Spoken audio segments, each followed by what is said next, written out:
The fastest empty container returns at all 18 Western New York locations. Visit consumersbeverages.com and your nearest Consumers Beverage Center, Buffalo's Beer Store.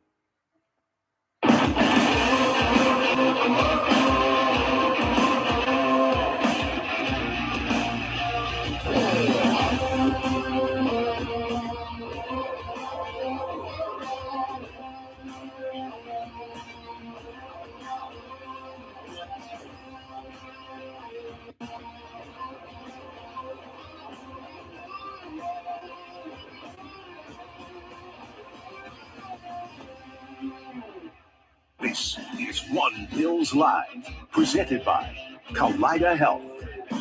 All right, good afternoon, everybody. Chris Brown, Steve Castor with you here on a Tuesday.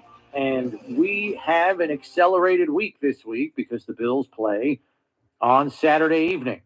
So we will bring you up to speed, knowing that today, which is normally an off day Tuesday, is a game install Wednesday for all intents and purposes. So the Bills will be busy. Sean McDermott addressing the media. We will bring that to you as soon as it's available to us.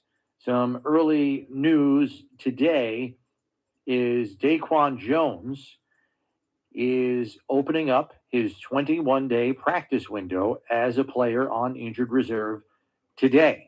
So that is encouraging news. Earlier this morning, he tweeted a smiley face and a picture of himself in practice gear, full practice gear. So he was kind of giving us an indication that he would be back on the practice field this week. All that being said, Coach McDermott said it is unlikely he will play this week. So the good news is he's on the road back. Yeah. And, he had been asked about Daquan's status last week, and he said, the light's going from red to yellow.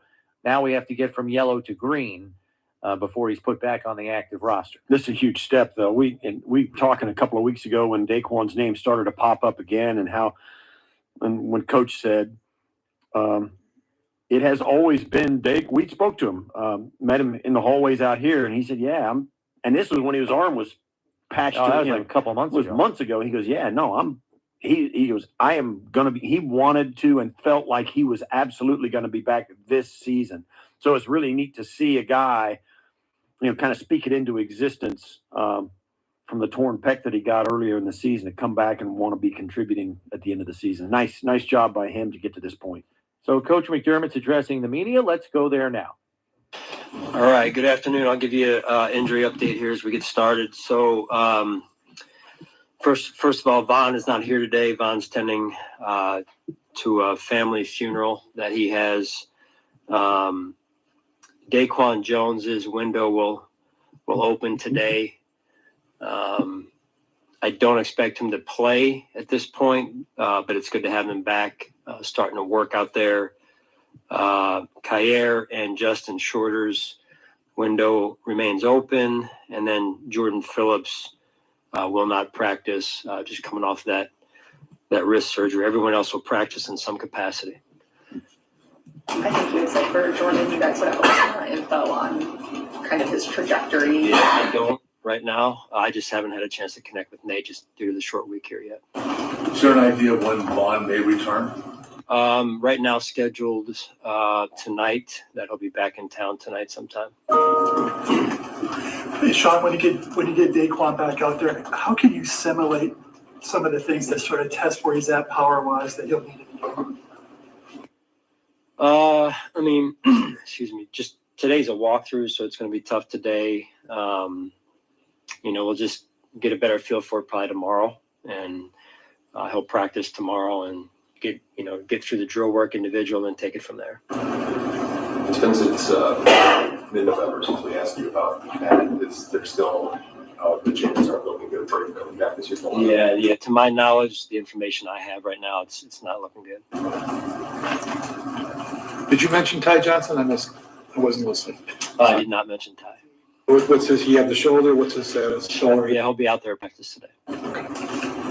When it comes to James Cook, and if you can reflect back, I know you didn't do the main scouting on him, but coming out of Georgia, and knowing that he was, involved in that backfield, sharing the backfield there, What did you see, and did you see the potential in him coming out of college and after winning a national championship? Yeah, I mean, Brandon and I were, discussing that leading up to the draft, and the scouts did a good job, and as did Brandon, and identifying James as a potential candidate for, in particular, that pass catching running back position. When James came in last season, we probably didn't get him enough targets in that, and that takes time, right? That takes work with the quarterback and rep upon rep. So now you're starting to see some of that in addition to the running game as well. I think it maybe just to clarify with Matt, you're not referring just to the end of the regular season. You'd be talking about any and all playoffs as well for him. Yeah, it's hard for me to say because I have not asked that specifically, but the general information I've gotten on Matt Milano, that's who you're talking about, right? Milano, is that he will not return this year. That I have not gotten anything different up to this point in regards to Matt's status. And how tricky is it to prepare for a quarterback who really hasn't played much at all? You've got the one game tape on him. What's the challenge of that? Yeah, there's only so much film out there. But I really thought in the game and a half that he's played this year, give or take, that he's since done a real nice job. I mean, I know the result against the Raiders was the result, but I don't think that's indicative of who he is and his talent level as a quarterback. I mean, you see him in the pocket, he moves well, he's athletic, he does some real nice things, he threw some accurate balls, and so I think it's we need to be on our A game and have our focus where it needs to be this week. And how about the challenge of, I know you maybe addressed this yesterday a little bit, but it's pretty rare to go up against a brand new coaching staff in season like this. What kind of a challenge does that present, knowing nothing about how they call a game or anything like that? Yeah, you said it. There's going to be a lot of unknowns when we head out there. So we've got to make sure again that we are playing good team football. We're all disciplined the way we need to be disciplined and focused where we need to be focused. And I think that's a big part of the challenge this week.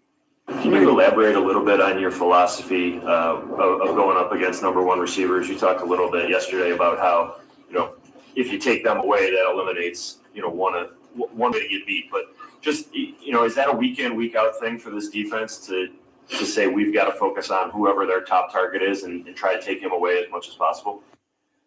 Well, that's what you try and do. You're not always successful with it. I think our guys have done a good job to this point, managing that.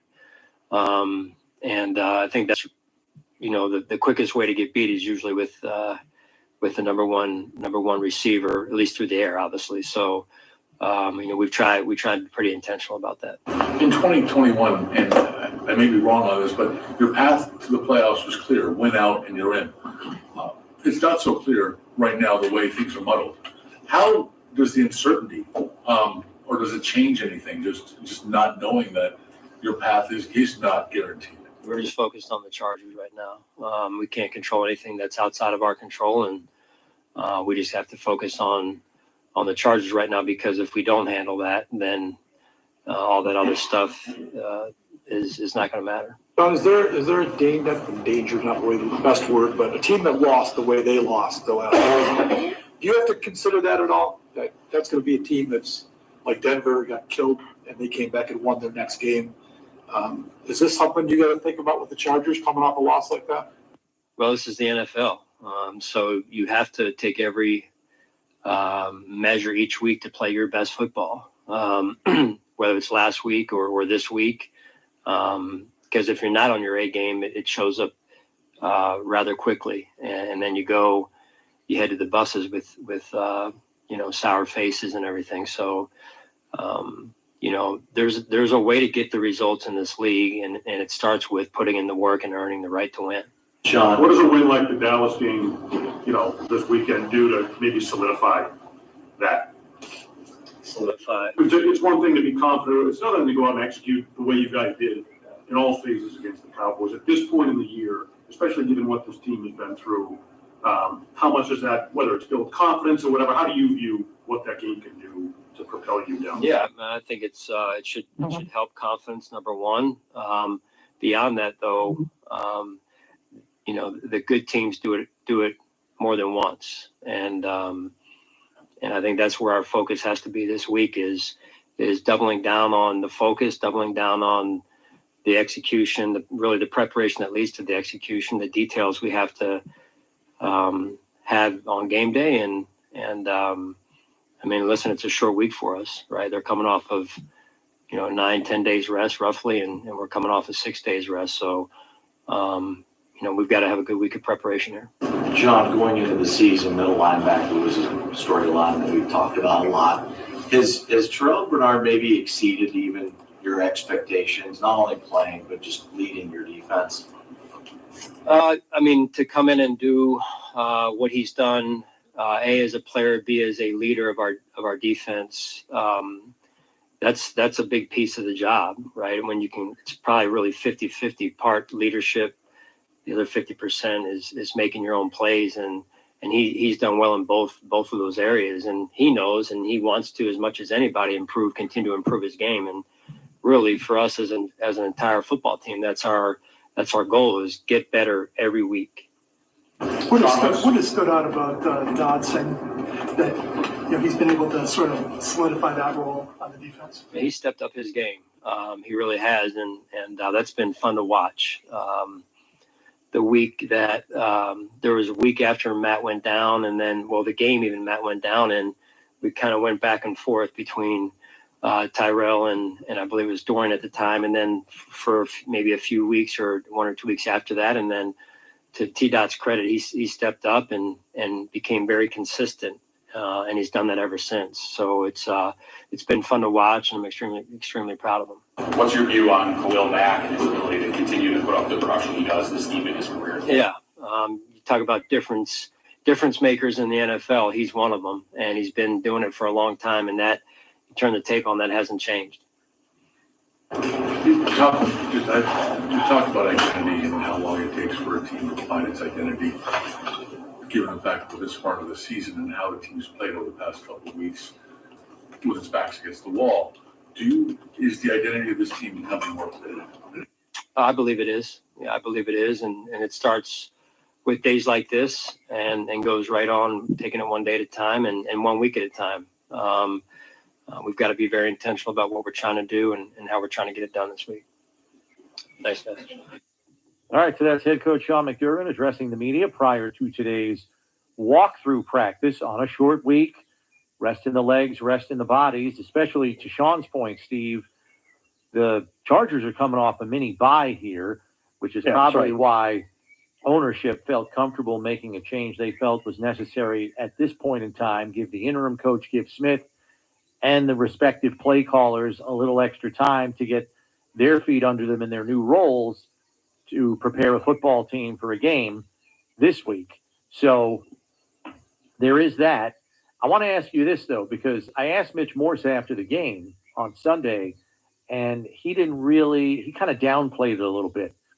How much will it help the Bills starters that they didn't have to play the fourth quarter of the game last Sunday going into this game off 6 days rest, 5 days rest, really? It'll help. Yeah, no question about it. I mean, to what degree you can argue, what, but 25% right? less sore? I don't know. You know what I mean? Taking like 15, 20 hits off your body. Well, here's the thing. You don't twist your ankle and you're not out for the game when you're standing on the sidelines. Nobody got hurt. Their injury list didn't get longer and longer as they come through this game. It's like, oh my God, you lose.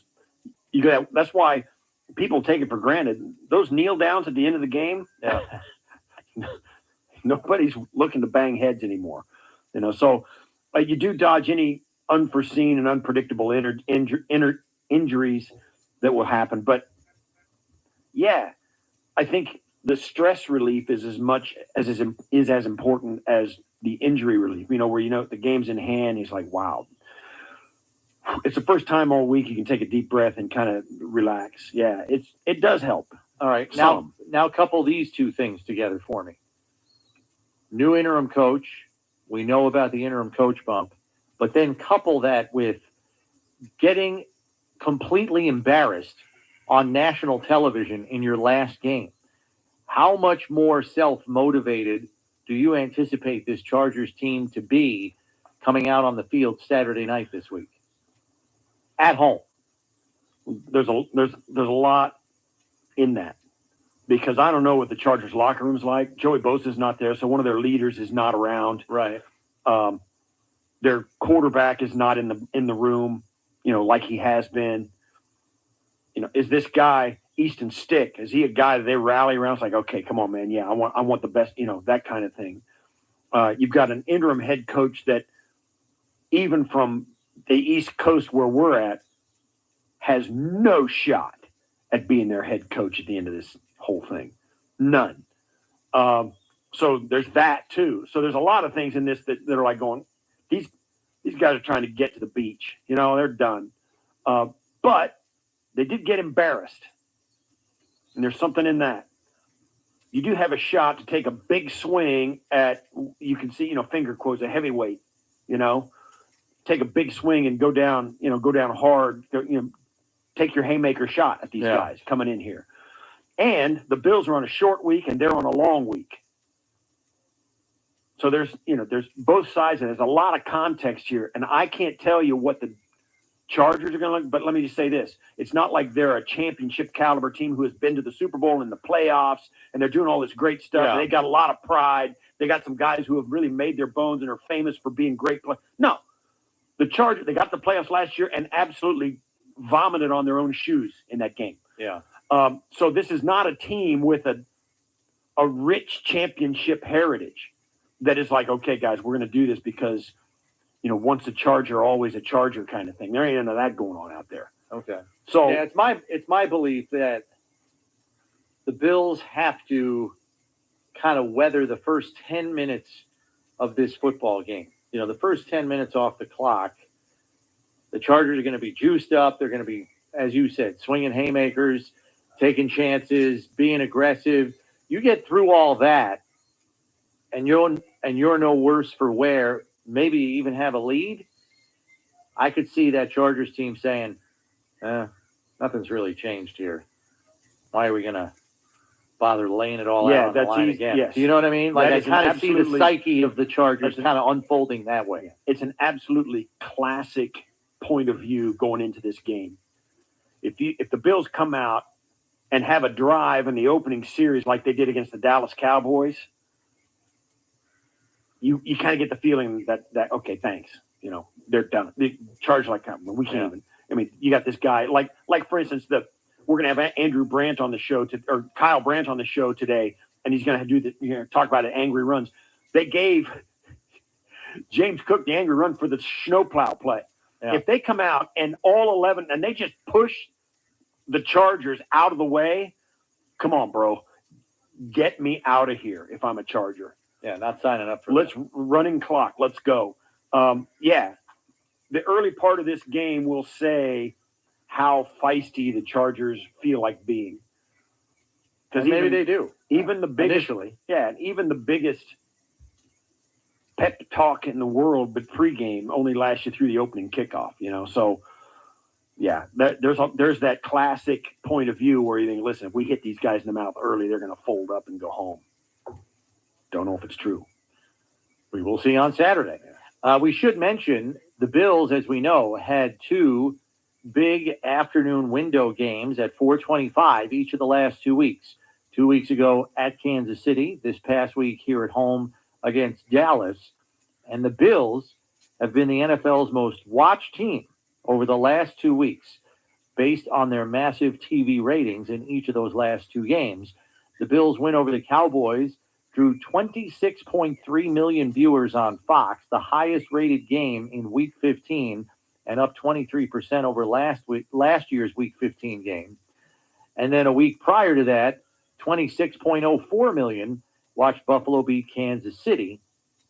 That game, which was on CBS, also the highest rated game of the week across all networks. So you got a combined audience of 52 million over the last 2 weeks watching the Bills. And listen, yes, you're right. But I'll say this too. The games that fall in those 4 o'clock windows always draw big. They always eyeballs. kill. Yeah. Always kill it. That's why it's the 4:25. It's not the night games.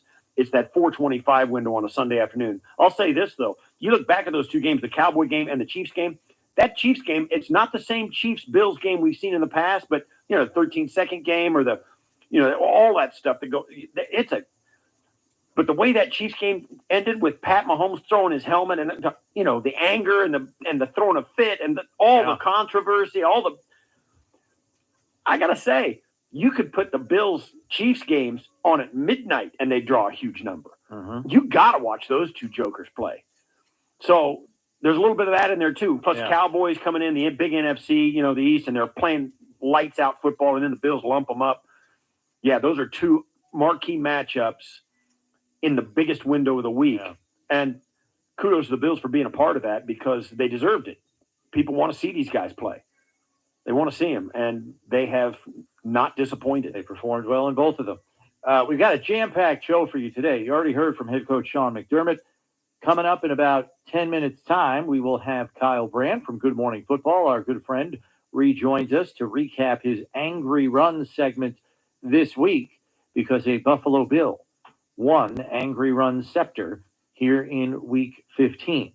So we'll catch up with Kyle to lay all that out for you. Hour number 2, as we do every Tuesday, we catch up with ESPN NFL analyst Dan Orlovsky. Had a great segment on NFL Live on ESPN about what the Bills did in terms of what he calls hopping the back with James Cook pre-snap, moving him from one side of Josh in the shotgun to the other to change the run play and the direction it heads, which was most times away from Micah Parsons.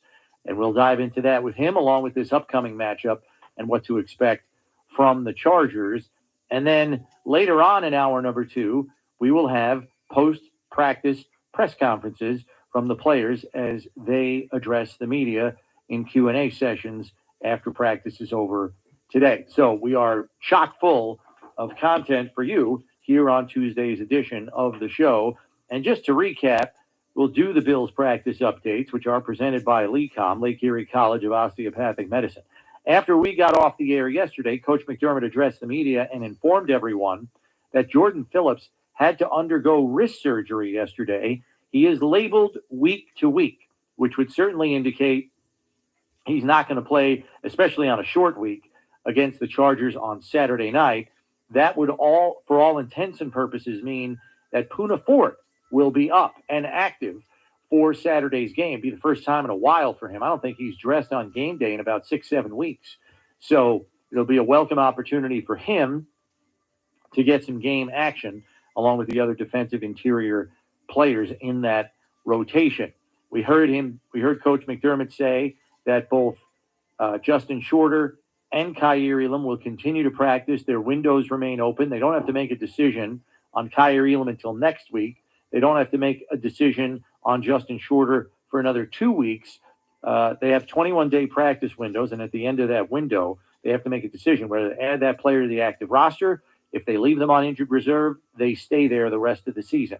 So a decision to be made certainly on Kaiir Elam, maybe even more so than Justin Shorter, depending on how thin or thick the ranks are in Buffalo's secondary come next week. And then beyond that, Ty Johnson is fine. We know he got his shoulder dinged in the game on Sunday against the Cowboys. He did return and finish the game, and he is going to practice today as well. But we'll probably know a little bit more when the injury report comes out. So I think that will be tomorrow, though, even though it's a Saturday game. I could be wrong on that, but we'll find out later this afternoon for sure. And then, as you heard at the top of the show, Daquan Jones is practicing. He's on injured reserve, but he opens his 21-day practice window today. So he's probably not going to play this week, according to Coach McDermott, but we'll see what next week holds and the week after that. And, hopefully he kind of gets back into the fold because that would be a welcome return, to say the least. Absolutely. Crusher about Jordan Phillips going down with his wrist, although it doesn't seem... one of his best games on Sunday. Yeah, he did play extremely well. It's a bummer to see him go down like that, but Linval Joseph came in, took some meaningful snaps, played well. So they've got some guys, and it doesn't sound anything like Jordan Phillips is done for the year. He's just week to week. So maybe it's just a cleanup kind of thing where maybe, I don't know, who knows, but because you got all those bones in your wrist. And here's the thing, he can certainly having your hands free and clear, your wrists and all that, helps. But as a defensive tackle, he can still go in there and be a big body and cause a big presence if he has, if they have to tape his wrist up. And yeah, but last year he was a guy playing with one arm with the shoulder problem that required surgery in the offseason. That's true. So if he can go, that Jordan Phillips will go. But I think right now they're probably protecting him from himself a little bit. Don't know if you heard Jerry Jones in his weekly radio appearance, Steve. I did. I heard. I didn't hear him. I heard about it. Asked about the result in Buffalo and the game against the Bills on Sunday, and he indicated that weather was a factor in the loss. He said it was raining lightly in the first half, but it rained much harder in the second half, and that compromised the Cowboys' efforts. If rain is going to reduce your offense to 10 points a game, you got no chance in the playoffs, and here's why, Steve. Philadelphia loses yesterday, so they're still dead. It's still a dead heat at the top of the NFC East, right? Because both teams are 10-5 now, or 10-4.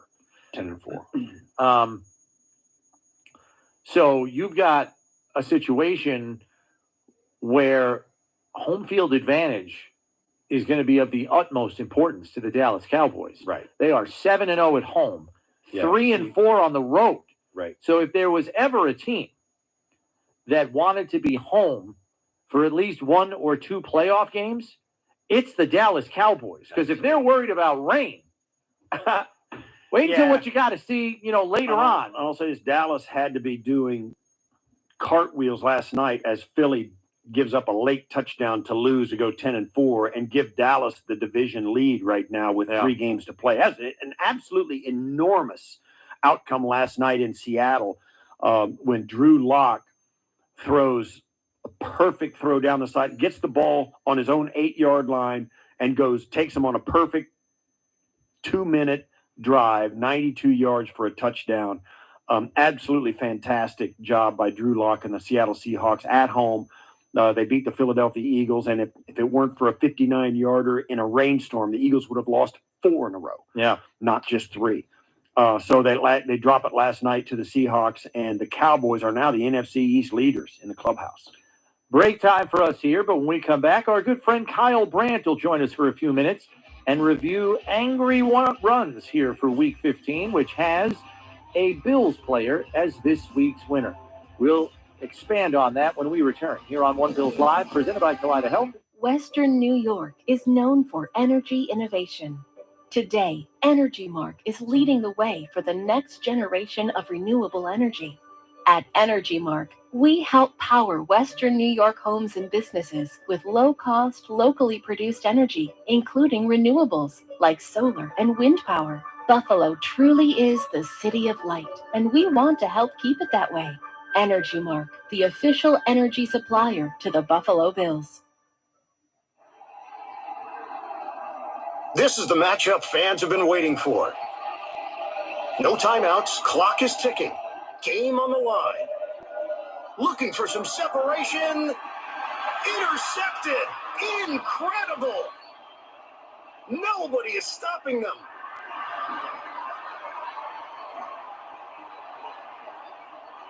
And that's the ball game, ladies and gentlemen. Football season is back.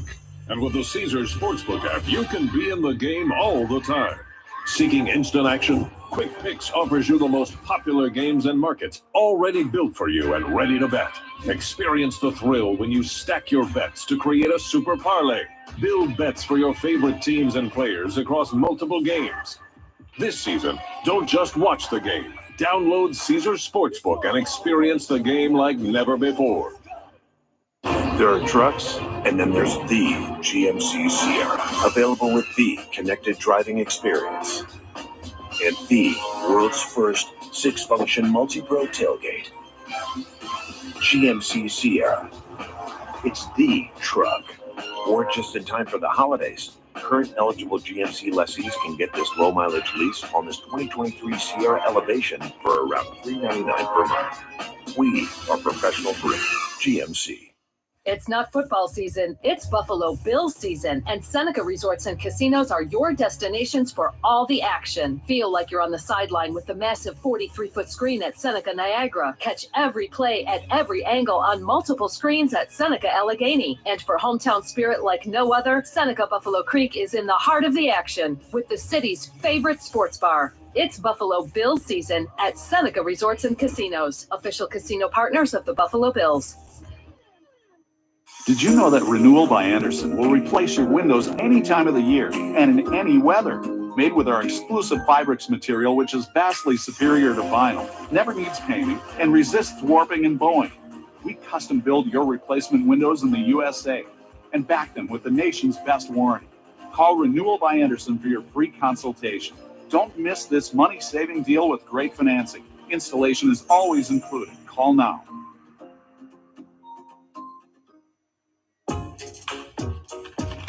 Your body is always sending messages.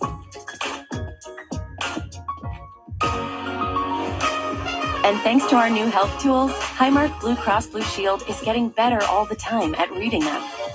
We're making it easier for you to manage health conditions like diabetes or high blood pressure.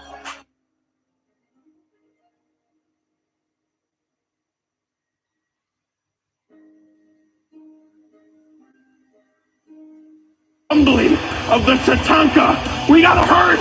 We got a herd in Buffalo. Take me to Western New York where the Cowboys come in with their shiny helmets. And on the first damn series of the game, boom, boom, boom. Everybody go. Everybody push. That's James Cook in the middle. You know what? Tired. Tush push. Wired. Snowplow. Yeah. That's what they do, baby. Now, I would like a little better if the snowman himself was a little bit where he's kind of lagging behind like he's the foreman on the snowplow. Called the snowplow. That is his name. That name again is the snowplow. Look at how many people we got here. 1, 2, 3, 4, 5, 6, 7, 8, 9, 10. And in the middle, unfreeze it. You got a very angry cook. Peter, this is like Carmi getting locked in the fridge on the night they open the restaurant. You got to here's your list of angry cooks. You got Gordon Ramsay. You got Ratatouille pulling people's hair. And then you got Casey Ryback punching out everybody on a battleship, and you got James Cook. Now listen, this is the snowplow. Some people, Jamie, don't like the scrum species of angry runs. I like them all, and I love James Cook doing it to the Cowboys. Tone setter, tone setter, tone setter. All right, that's Kyle Brandt from Good Morning Football, who's kind enough to give us a few minutes today to kind of recap a segment where, you know, he often loses his oxygen supply and, you know, sometimes has to go on a respirator after he's done. And this week was no different. But James Cook, the angry runs winner, even though you literally could not see him in the footage, but he wins it anyway. And I know you have some dissenting voters on your panel, Kyle, because Jamie Erdahl is staunchly against any group efforts in angry runs. Yes. First of all, it's great to see you guys. I love you. I miss you.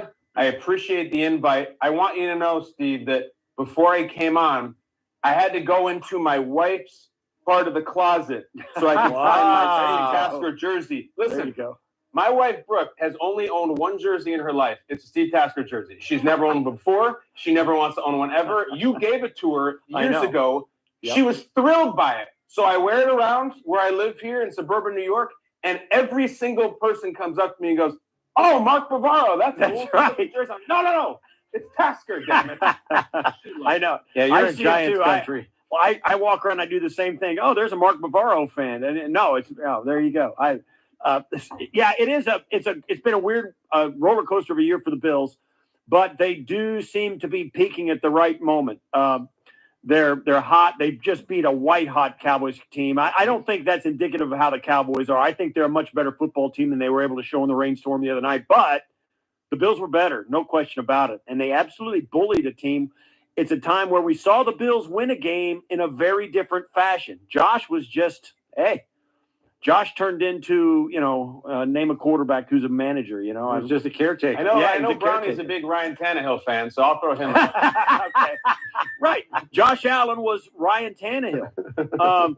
It looks like the Bills are poised, although right now they're in 9th place. They need to get all the way to 7th place if they can. But the Bills are in a good spot. They're in a great spot. And it's like I said, I think I screamed it 5 times in the clip you played. Tone setter, tone setter, tone setter. It's what brings us here today. It's not a coincidence that angry run was on the first series of the game. It's almost my favorite kind of angry run when they come early. James Cook with the entire offensive line and the snowplow. So I said it on Good Morning Football, but I want to, I guess in our own world, break some news here today.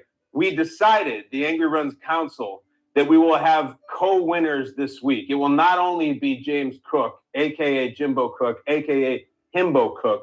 It will be Dion Dawkins, the snowman, as well. We are sending 2 scepters to Western New York. They'll be arriving tomorrow.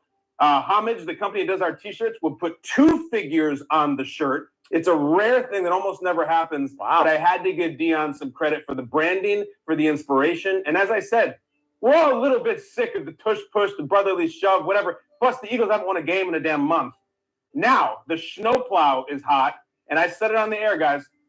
They will snowplow through the Chargers. They will snowplow through the Patriots. And they'll do what the hell they have to do in Week 18 against the Dolphins. The only game I was concerned about was the Cowboys game. Once they won that, they're going. They're going to the playoffs. And God rest the soul of the division winner who has to potentially welcome the Bills if they get in as a wild card. Can you imagine that? You win your division, you get your T-shirt, and you got to welcome Josh and the boys in for your home game? That sucks. But the Bills will be going. Yeah. Kyle, I bounced this off Steve because I kind of pay attention to the weekly stat updates that come out usually on Tuesdays after the Monday night game. How surprised are you if I told you that James Cook is now second in the league in total yards from scrimmage behind only Tyreek Hill? Is that true? Yes, true. That's one of these things, Brownie, that you've done this long enough. Sometimes I'm presented with statistics from our research team, and you say them on the air, and you're terrified. You're like, there's no way this is right. There's no way. This kid screwed this up. He hung me out to dry. I'm going to look like a fool. But if you're telling me that is right, it feels like he has 80% of those yards in the last few weeks. And I said this on the air yesterday. I feel like I love Ken Dorsey. And in a lot of ways, I grew up watching him, the Miami team, and the rise and everything. You have to make tough decisions in the middle of a season. Everybody likes him as a person. A lot of people liked him as a coordinator. The fact that they did that, it couldn't have been fun. And yet I'm watching this James Cook look like some combination of, Marshawn Lynch and Thurman Thomas the last couple of weeks. He was the best player in that game. He was the best player in the game on either side of the ball, a game that has maybe some future Hall of Famers in it. It was incredible. Looked like a wildly different player. And he's been good, don't get me wrong.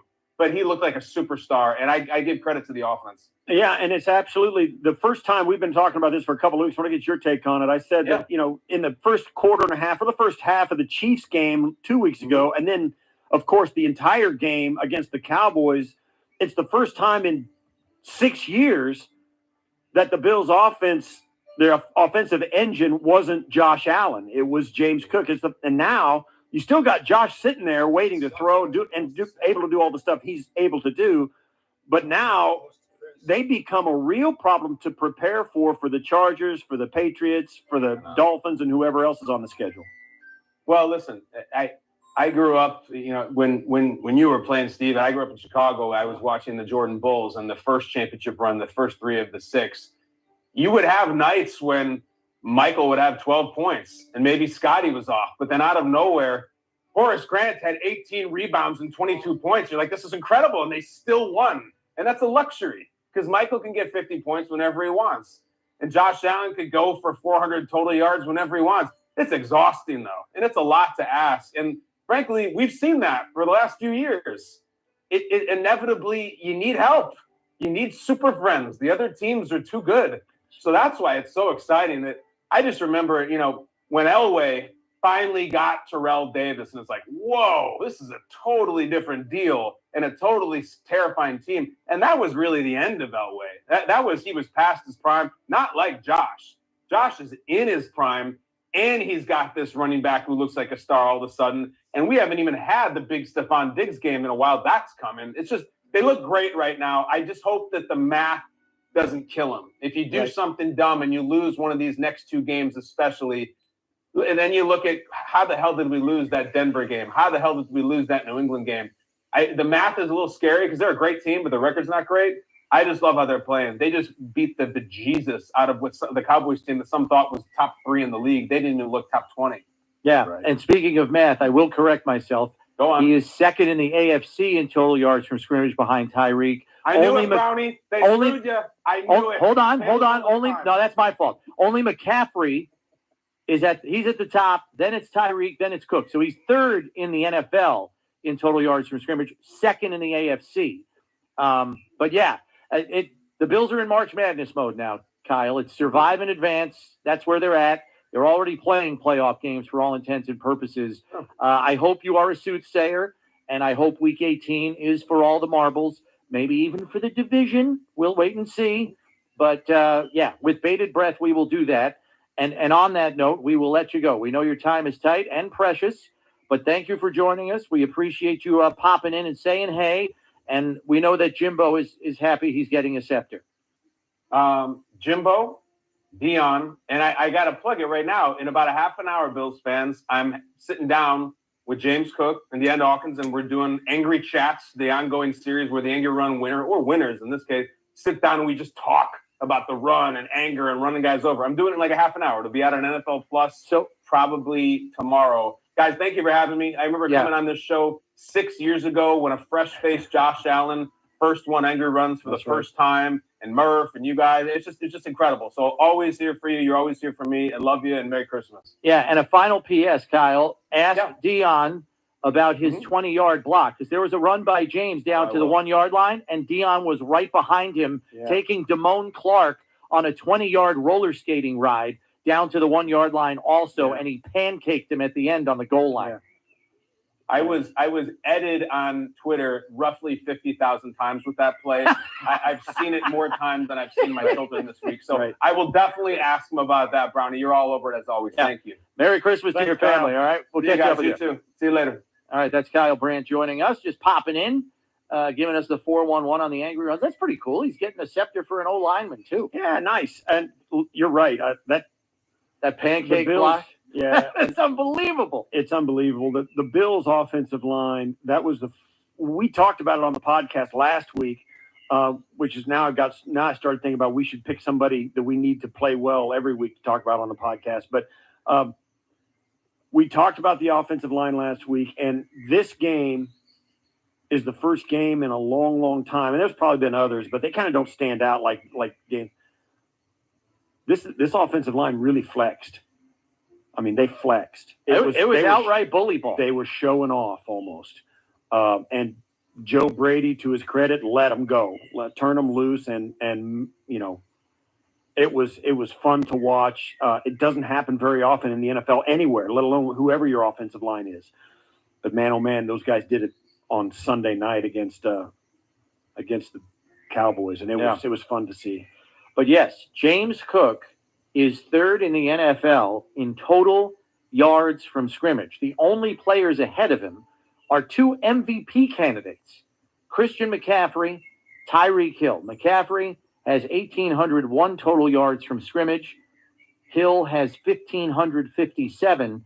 Next after that is James Cook at 1,401.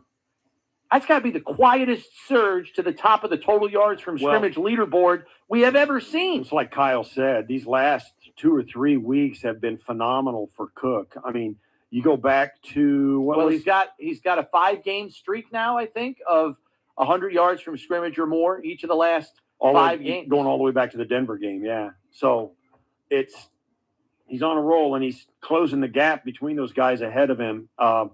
It'll be interesting to see. Well, you know, we don't know because we haven't seen this for a while. It's been every year. It's been Josh. Yeah. It'll be interesting to see Joe Brady come out and say, you know what, we're going to keep feeding him. We're going to keep doing it, no matter what we're going to give him opportunities and find a way to do it and take some of the pressure off Josh. And then if we get into one of these games, maybe in the playoffs or late in the season, then we can turn Josh loose again. But or more importantly, they are you get a riding bad weather game. Yeah. You got an answer now. I mean, you're looking at, you got to start thinking like that. We can talk like that because we're not in the locker room, so we're just going to go ahead and talk a bit. So you think, here's the thing. If Buffalo wins the division, they might well be. They'll host a game. Yes, of course, but they may well be the 4 seed, not the 3 seed. Right. Or the 2 seed. Like Miami's the 2 seed now, but they're 10-4. Now, if they drop 3 games or 2 games, they're 10-6. Bills are 11-6. Bills 11-6. Bills win the division because of the head-to-head. Jacksonville may well be 11-6 as well, but they win Buffalo's head-to-head, though they get the, you know what I mean? And Kansas City's only got 5 losses. So all that stuff's in. So the Bills may be the 4 seed and may end up going to some place like Cleveland or having Cleveland come here. Yeah, and you're right. If you get a home game, the ground game is going to be a different, you got to have it in your pocket to use if you need it. Because you never know, we all know, where we're going to get weather-wise. Might be chilly. Jerry Jones, and I was already blamed the rain for the Cowboys getting it. Unbelievable. Talk about it. It was great. One of the guys on the timeline said, making a joke about Jerry Jones nicknaming the Bills' offensive line rain. Yeah, because that's what cost him the game. That rain. So we'll see. We got so much that's going to happen in these last 3 weeks of the season. And we can talk about it out here, but in the locker room, as Sean McDermott said today in his comments we carried on the show, this is about the Chargers this week. They're on a long mini bye week, going to get an interim head coach bump, a little enthusiasm, and the Bills got to be ready for it, particularly early in this game. Not to mention the fact that Keenan Allen is tearing it up. Keenan he leads Allen the AFC in receptions, receiving yards, third down receptions. He's having a monster year this year, despite the loss of Justin Herbert. Nobody is firing Keenan Allen in LA. That's right. So he's going to show up. Break time for us here. Steve and I back with plenty more. Don't forget hour number 2. We will also have ESPN NFL analyst Dan Orlovsky joining us with his weekly visit. All coming up here soon on One Bills Live, presented by Kaleida Health. It's Buffalo Bills Radio. By the time this Bills fan is finished drinking his Pepsi, you'll be 15 seconds.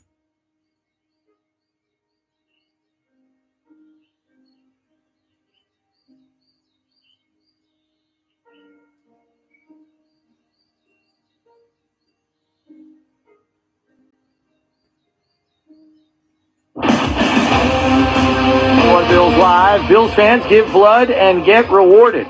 Starting now through the end of January, all donors will receive a Bills winter hat. Make an appointment today by visiting connectlifegiveblood.org. It's all one word, connectlifegiveblood.org. Got some phone callers waiting for us, so we'll jump over to them at 803-0550, and we lead off with Frank out in Sloan. What do you got for us, Frank? Good morning or good afternoon, fellas. I enjoy the show so much. But my question is, with the offense rolling the way it has been, we have that big stud back there, Fournette, that we're not even dressing for the games. It's a little disturbing to me that, he's faster than Murray. He's stronger than Murray. He can block. He can catch out of the backfield.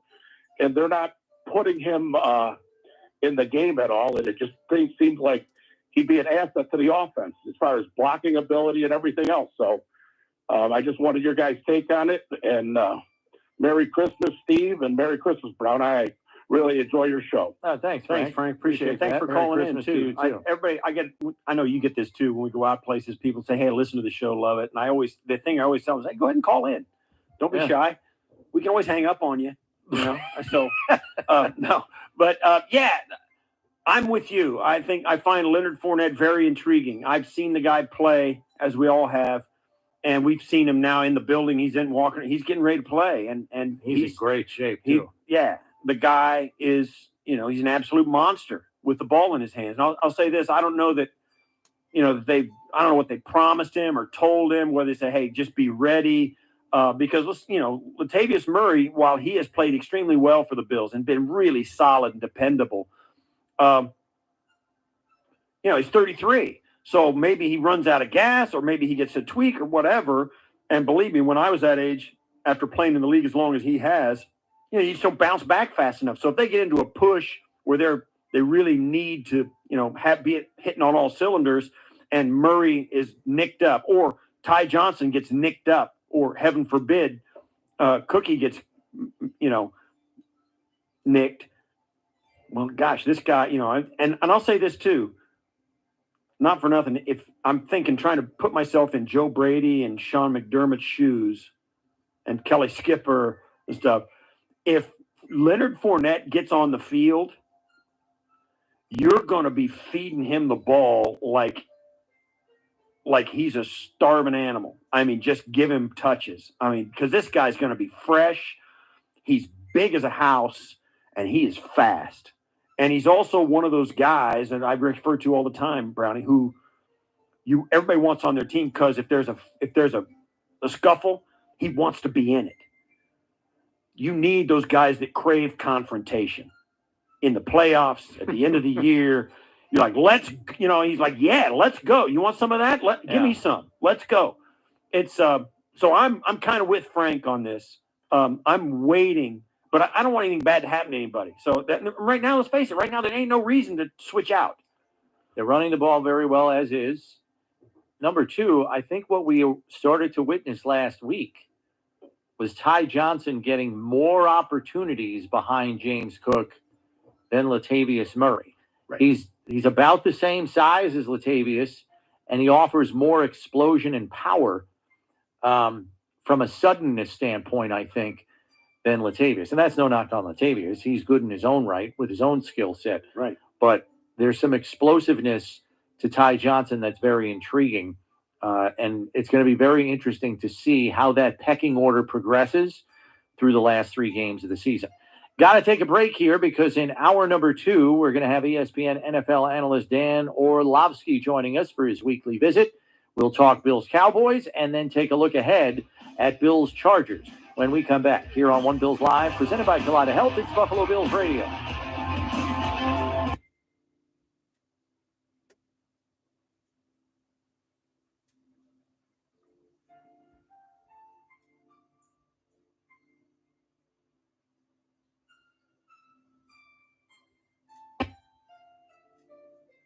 Niagara Falls.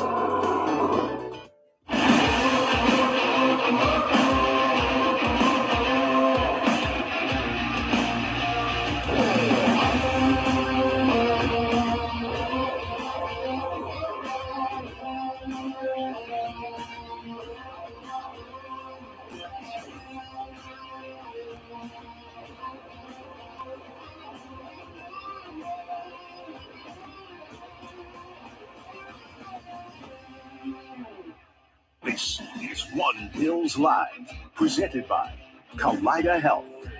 Welcome to hour number 2 here on a Tuesday, and that can only mean one thing. It means Steve Tasker, Chris Brown with you, and joined by ESPN analyst, former NFL QB Dan Orlovsky, whose segment is brought to you by Ellicott Hotels. Fans, round up your family, friends, or coworkers for a fantastic game day experience at 500 Pearl. Reserve your pack and book your group event today at 500pearlbuffalo.com.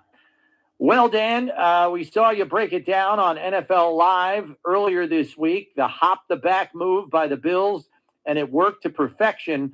I guess the thing that shocked me the most was knowing how dangerous a player Micah Parsons is. I know you talked to us last week about how important it was to put him in conflict, and here they are. They just leave him unblocked and run away from him.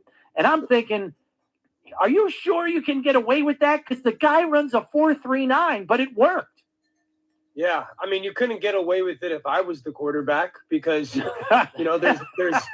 there's no threat of me being a potential runner or anybody and a lot of quarterbacks. But Josh is, I think, that they've shown the past couple of weeks to get back to doing that a little bit certainly helped. And then here's the thing when it comes, because I actually had somebody text me about it yesterday, and they said, what I don't understand is I watched the Lions try to do this to Max Crosby, and it was a disaster. You have to do it in the proper way.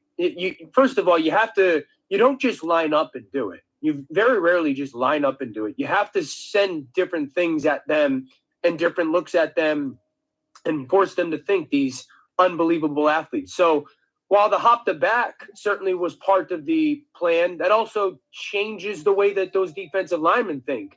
Because if you're Micah and if he's to Josh's right and the back is away from him, he's not necessarily thinking zone read his way at that moment.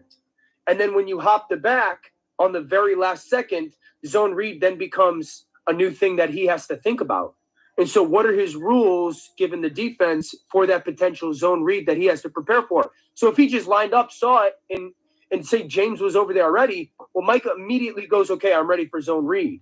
But when it happens so late, that again it's not only conflict, it's doubt, it's confusion, it's making them play slow. And that's all attached to part of that. Again, you have to have the quarterback that has the ability to do something with it afterwards. I thought Josh did a nice job of sometimes like putting the ball in James's back and peeking over to the right and getting Mike at the drift that way. So it was a very clear plan. And not only that, they did the tackle traps. That was really good, or the tackle pulls, but that's kind of what they've done all year. And I thought their Pony 21 good stuff was really, really well prepared as well. So you get into this game, and certainly, like you've been describing, the plan has to be in place and all of that. But I don't think Brownie or I thought the Bills would attempt to run on the Cowboys and see if they could bear up. But they absolutely manhandled the Cowboys front. The Bills' offensive line was a massive flex all through the game. And they ran a ton of ball right at 6 defensive backs. I mean, they were playing dime all night. They refused to get out of it. So for all the X's and O's and all the strategy, they just pushed him out of the way. And I think that was as surprising to me as anything. Yeah, I think the 3 things that, Steve, outside of like those deep X's and O's that I took away and I think Bills fans should be fired up about is, last year this time, I felt very confident that the flaw of the football team was the offensive line. I did not think it was going to be a unit that was going to be good enough to go into the playoffs and go on a run. And I don't feel that way this year. I think this offensive line has become a strength. It absolutely has. And I think that is such a good feeling. Now, part of it, again, is because the style of play that they're allowing these guys to play into, instead of constantly being on their heels, there's the opportunity to impart their will on guys. I think that's step number 1. Step number 2 is Joe Brady having the hard-headedness and the willingness to just continue to hand the ball off, because so often really smart offensive coordinators that are really creative, that have ton of perimeter talent in a quarterback like Josh, at some point they get in the way of themselves. All right, now I've run it 3 or 4 times in a row. Is this the time to go and try to take our shot or whatnot? And he just seemed to have the mindset of like, I don't have to overthink this. And I think that shows tremendous discipline. And I think the last part is, and I always go back to this, sitting on that Monday Night Football game last year when they played Tennessee and Brandon being the GM, obviously sitting there saying, I got to make sure that I put enough people around Josh where he doesn't feel like he has to do it himself. You guys have been around a lot longer than I when it comes to Josh's Buffalo career. But this was one of those games where I think for the first time felt, oh, they don't need him to do it himself right now. And I think that is something that has got to be wildly encouraging. Yeah. On the flip side of it, Dan, you now have 2 number 1 scoring offenses that have come to Buffalo here. Week 4 against Miami, last week Dallas, and Sean McDermott with 2 very different starting lineups due mainly to injury has completely shut down both of those offenses. 20 points allowed to Miami, 10 points allowed to Dallas. And I know Taron Johnson was a focal point this week, having most of those assignments on CeeDee Lamb. But the takeaway we have about the Bills' defense anyway is that they're at a point now where it seems like they've successfully recalibrated after those season-ending injuries to the likes of Daquan Jones, Tre'Davious White, and Matt Milano.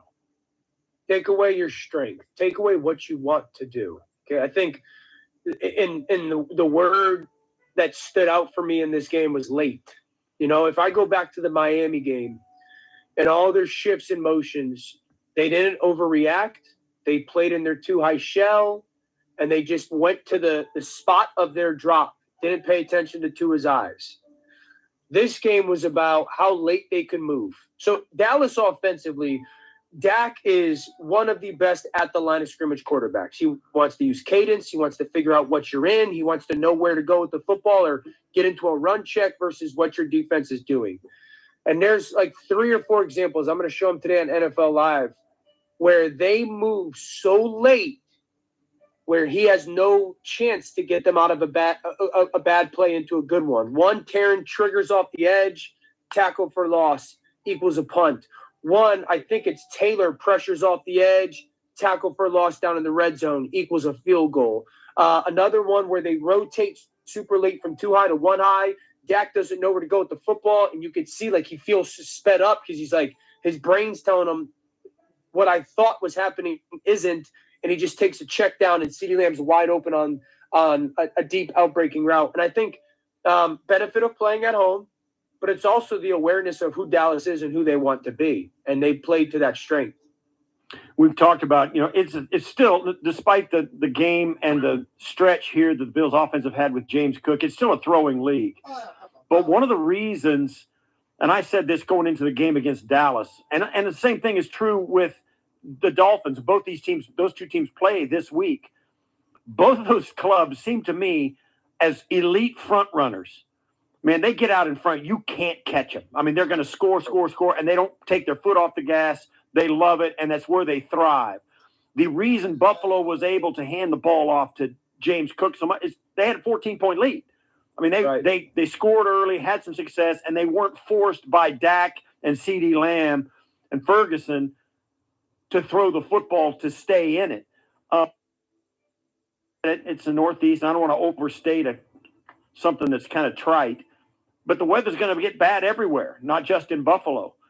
And for Dallas and a team like Miami, both those things come into play, maybe not this week against each other, but Buffalo was able to hand it off because, it's easy when you're leading. Yeah. You know, Steve, that Dallas is built to hunt. That's just what and they're great at it. Yeah. They're great at it. And if you let them sit on first strike fastballs, ball's going to go over the fence a lot. But you gotta paint corners versus them, and that's kind of what Buffalo is capable of doing. And I think it's specific to Miami. Miami, when it comes to their defense, Miami, like here's why I think Week 18. I think it's going to come down to the division. I think it's a great matchup for Buffalo. I love Miami. I would say this if I was doing something with the Miami Dolphins. They're awesome. The way to attack their defense is to not throw at Jalen and Xavier. It's to throw to your tight ends and backs. Who seems to be having good tight ends and backs as pass catchers? Buffalo. So that's a benefit because Buffalo, Miami, all they want to do is cover everybody and get sacks. They don't pressure you. It's not exotic. But if you're just playing completion-driven football and you're creating matchups, that's hard to do.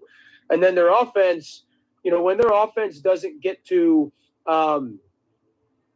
Miami's offense isn't all that different than Dallas, where they're checked with Mies and Tua trying to get in and out of the right stuff. And if their game flow doesn't allow that tempo for them, that's when they bog down. Yeah. Right. Let's talk Chargers here a little bit, Dan, because it's a team that I think it'd be kind to say is in a state of flux here. Interim head coach, interim GM. I think they changed one of their coordinators as well. And a backup quarterback in Easton Stick with Herbert out for the year with the busted finger. They are coming off a mini bye. We all hear all the time about the interim coach bump. The head coach lost his job. I don't want to be next. I'm putting good film out there so I have my job next season. I mean, that's what players think. I guess first question, have you ever been through an interim coach situation in your playing days? And if so, what was that week like? And did you see a bump in play? And then second, what should the Bills be most concerned about that the Chargers still have to offer out there, whether it's offense or defense? You can take your pick. Played for interim coaches probably too many times. That's because I was on bad teams. Never really saw a bump.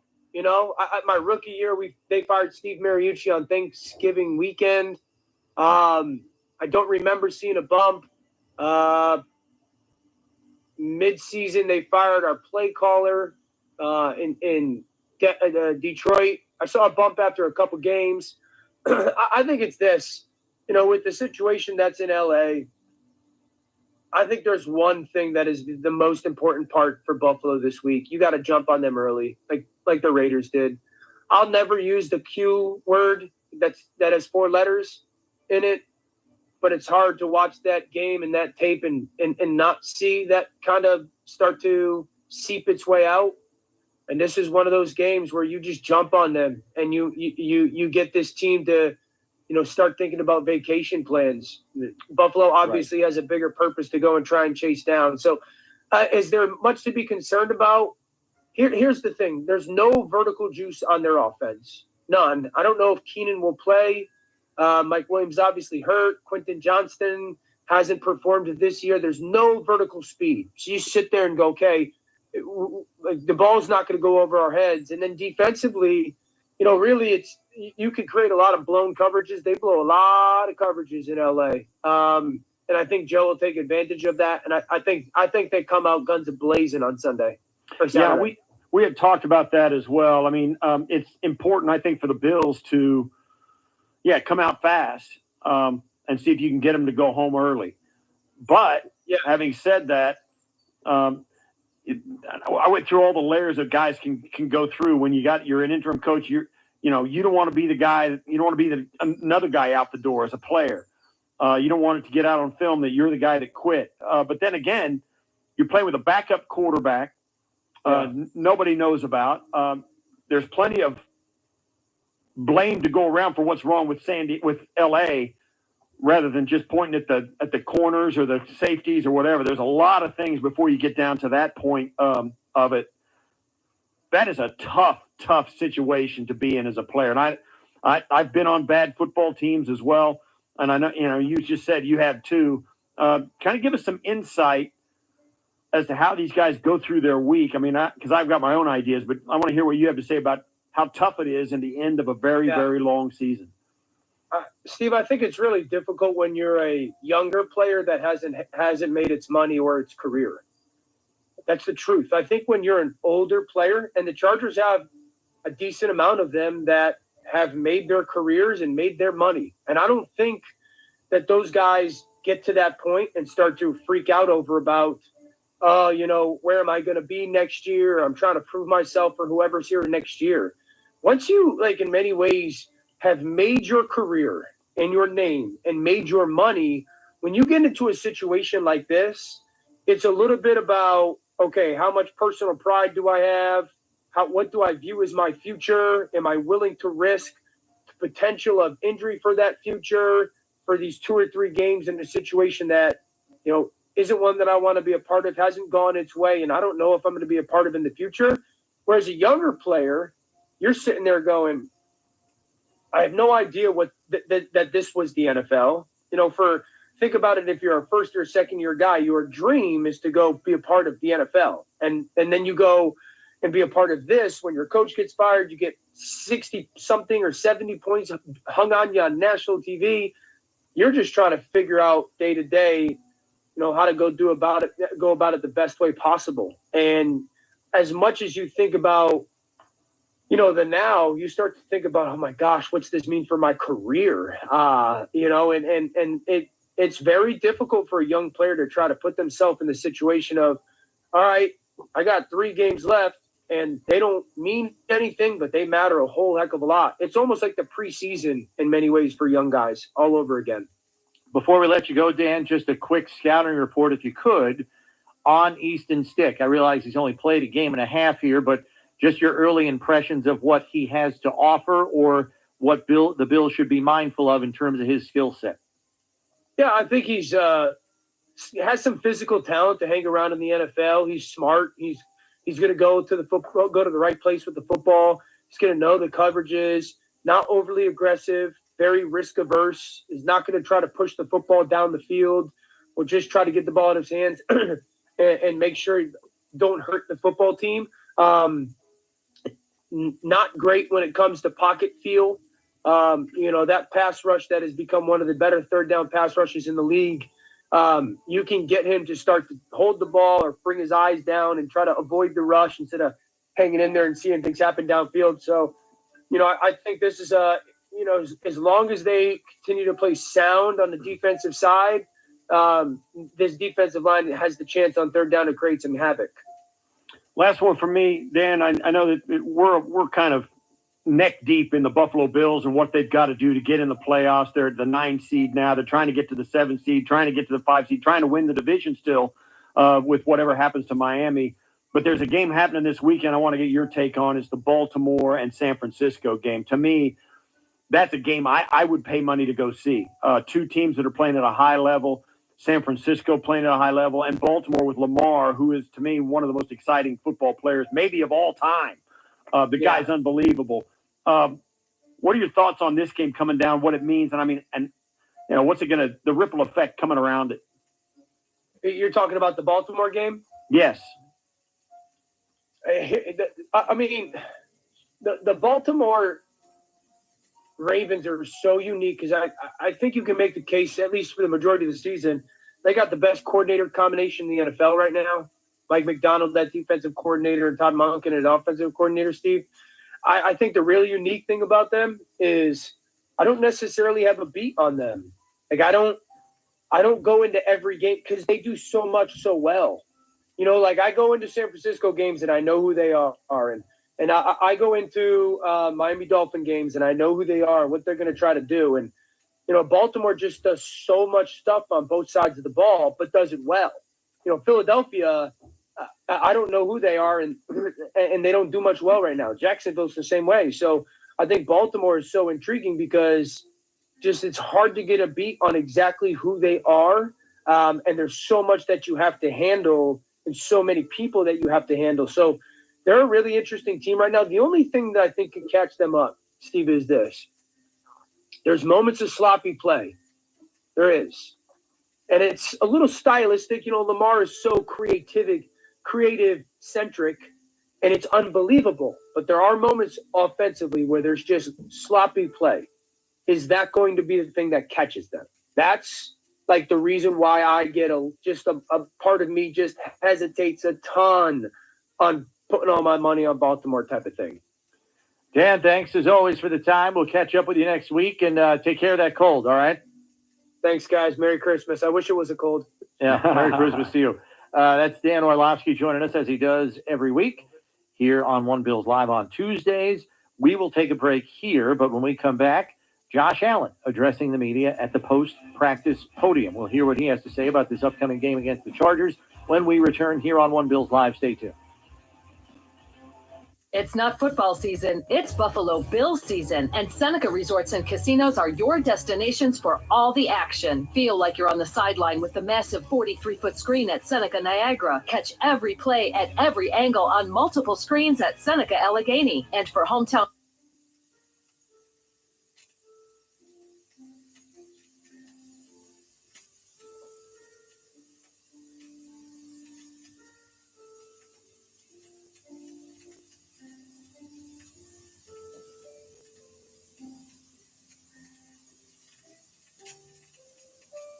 in LA, travel day being Friday.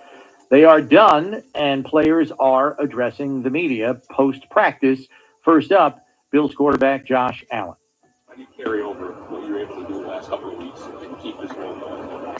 Yeah, just continue to have the same mindset, trusting each other, having a good week of practice, putting as much effort into preparation as we can. And, it's going to take all three phases again this next game.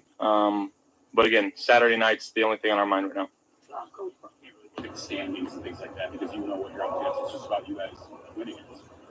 Yeah, that's what it comes down to. And again, just trusting the guys in this locker room. I feel like it's a situation we've been in before, and just using that previous experience that we have to carry us over. Coach talked about, focusing on the task at hand. It's always a week to week, right? But this point in time in the season, got to bring your A game because the B game ain't good enough, right? So what do you think are some of the requirements of having that certain type of focus? Yeah, I think, again, number one is practice, making sure that we're straining and taking care of all the small details that sometimes get overlooked. That's the fundamentals of the game. That's something Coach McDermott preaches all the time is fundamentals, ball security, and mentality. So I think that all kind of wraps up in the same category for me, and I think a lot of guys would feel the same way about that. But again, just lean into the experience that we have. What is having a game, most recently like the Dallas, kind of the all-around dominating performance, to have that to maybe build on going down the stretch? I know you've been through this before, but that has to validate a lot of what you've done. Yeah, I mean, I think you talk about December and January football games, weather could be a part of that equation. And to go out there and trust the run game and trust our offensive linemen up front to go get a job done, and they did it so well this last game. And that was a really good interior that we faced. So credit to our guys for working hard and communicating well and going out there and executing. But not many teams I think can change your game plan like that midway through a game and just attack the run. It's something that was good to see from our guys, and it was good to see Joe just continuing to call on it. And it's something we're going to need down the stretch. Josh Allen, as you guys face with Yeah, he's still one of the more premier pass rushers in this league. He's got 15, I think, on the year. A guy that can be extremely dominant. He played at UB, so I think there's some probably extra motivation going against the Bills, and he's a fantastic player. But they got some other guys on that defense too that fly around, that can make some plays. And I couldn't tell you what's going on in their minds right now with coaching change and this and that, but I can tell you one thing, that they're going to be ready to play come Saturday night. So we got to put on our game face and prepare to play a 60-minute battle. You talk about giving Joe credit to keep going to the run, but when things start rolling like that, your communication with Joe, you get on the headset at all and say, like, hey, keep beating Jimbo, like, this is working? Well, yeah, I think it was at halftime, just keep going it. And, credit to our offensive assistant coaches on there too for trying to keep Joe in his seat, because coordinators they want to throw the ball too. Don't get it twisted. You want to be able to be balanced and throw in some wrinkles and have the splash plays, but again, when something's working so well, to go away from it, it's very hard to do, and it's probably not the smart thing to do. So again, kudos to him and our staff for just trusting the guys up front and trusting Jimbo and our run game and just continuing to attack it. Leader on this offense, do you get a say on which offensive lineman gets a spike after a big touchdown, or is that by committee? It's large in part of whatever one's down there when you score. But Dion, I think the previous or two plays before that, had that big pancake block, and I got up and I looked for him, and he happened to be right there. So we try to practice that and get everybody a spike. Mitch doesn't typically like to spike the ball. He's just like, high five and get me off this field. Let me go sit down. But we'll get him one this week. Do you owe Kyle Allen anything for helping you out with the wristband? Yeah. That's. I don't know if you guys saw the video. Stuck to my shirt on the back. I was running and somehow got ripped off, and I got up and I couldn't find it anywhere. I just assumed that one of the Cowboys guys picked it up and threw it to their sideline, because that's what defenders will typically do. The next play, I felt something hitting my low back. I'm like, what the heck is that? And I ripped it off my shirt. And yeah, but Kyle was ready. He was a 10, and it's a good sign of a number 2 right there. Mentioned Dion's block. When you guys watch that film, what's it like in the room when you guys are all around? Yeah, it gets the juices flowing. I'll tell you that. A lot of guys love seeing that. It's one of the more fun plays I think I've ever watched. That's a run play. I mean, for him to go do that 20-plus yards downfield, right at the goal line, and watching it back on tape. Watching it live was awesome, because I was kind of right there. I was the first guy there. But watching it on tape's just as good, too. So James, in terms of a receiver, is that something he's improved this year and gained more trust in him? Is there anything specifically he's done to kind of... He's worked extremely hard, on the jugs machines before and after practice, running routes in practice, making sure that we're getting a lot of reps on those. But again, just trusting his ability to go out there and make some plays, and he's been providing for us, and we're going to continue to go back to him. That's what Coach Brady talks about. The greatest measure of success is the opportunity to do more, and he's gotten the opportunity to do more because again he's been doing his job and making some unbelievable plays, and that catch that he made in the end zone, that's not an easy catch. You can ask any receiver. That's a tough one. Ball, the nose of the ball is going down and away from you, and to stick out your hands and catch it with your hands, it's not easy to do. So credit to him on that one. O-line not usually a group that gets a ton of shine, but seeing the way this group has been successful, especially coming off this last game, what is it like to see that group all together succeed? It's awesome. You know, they work extremely hard. I got a lot of love for those guys. I've been here with Mitch for quite some time now, and in terms of just collective group, it's the best I've ever been around. Guys care about each other. They work hard. They communicate well, and you're starting to see that pay off during games. But I mean, I've been seeing it all year, and they haven't gotten nearly enough credit they deserve. And again, down the stretch here, that we're going to need to ride them and rely on them, and they're up for the task. Keep up the budget for Christmas gifts? Yeah, it's getting a little crazy now. So yeah, I think I started off too strong. I think I should have continued to casually build my way up, but they deserve it. Josh, on and off the field, what has Dion Dawkins meant to this team this season? He's playing at an all-pro level. Yeah, mindset, mentality-wise, it's the best he's ever had. The ways that he takes care of his body, the transition that he's done over the last year and a half mentally is unbelievable. I got a lot of love for him, a lot of respect for him, because that's not easy to do, especially being kind of deep into your career, to kind of change your entire process. And he's done it. It's been working out for him. And again, he's the Walter Payton Man of the Year for us.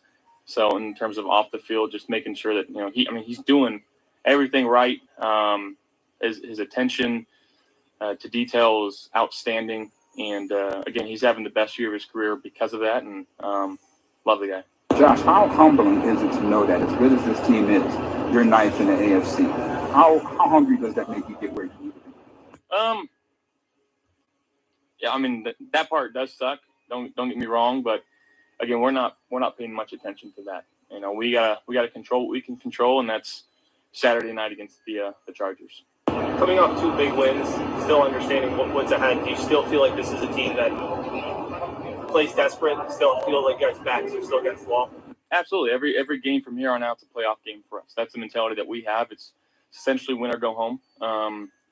So again, we got to be prepared for every punch that the Chargers can throw at us, and be able to respond and adjust accordingly in game. So yeah, we got to be ready. All right, that's Josh Allen addressing the media. Steve, just have one little thing here that I saw on social. It's a little analytics metric, and it projects the relevancy of Week 18 based on the first 15 weeks and the subsequent results from those games.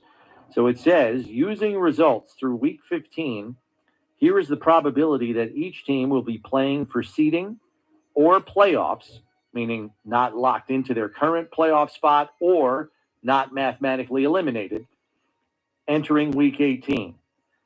The game at the top of the board, Buffalo at Miami, has an 87% chance, based on their simulations, to have both teams still playing for something entering the final week of the season. Let's go! Should we just lock them into Sunday night now? Well, I don't know. They won't. They'll probably go on Saturday. Because if they go on Sunday, there are going to be some games that will affect the meaning of their game. Okay, that's a good point. But prime time, right? It's a prime time game. Yes, I would think, or the 4:30 game. If there's a triple header on Saturday, there may be that 4:30, whatever it is. Okay. They don't want, say, the Baltimore game to happen before the Bills Miami game, because if Baltimore wins and they get the 1 seed locked up, right? If that Baltimore goes into their game thinking, well, if we lose, Miami gets the 1, or Buffalo gets the 1 seed or the 2 seed or whatever it is, we got to go. So I think that Bills Miami game will probably happen early as they can make it. So you think Saturday instead of Sunday? Because that's an interesting look. Because it will be affected by other outcomes. Like Houston, Cleveland, Indianapolis, all those teams that have been ahead of Buffalo that are going to be right there. Jacksonville, even. Cleveland. Right, they're all going to be right there. So Buffalo might be greatly affected, plus or minus, by those games. So they'll play Buffalo first against Miami. Yeah. I don't know if I completely – I think if the division is in play for each of those teams, I think it goes to Sunday Night Football. Because if the division is in play, whatever else happens doesn't matter.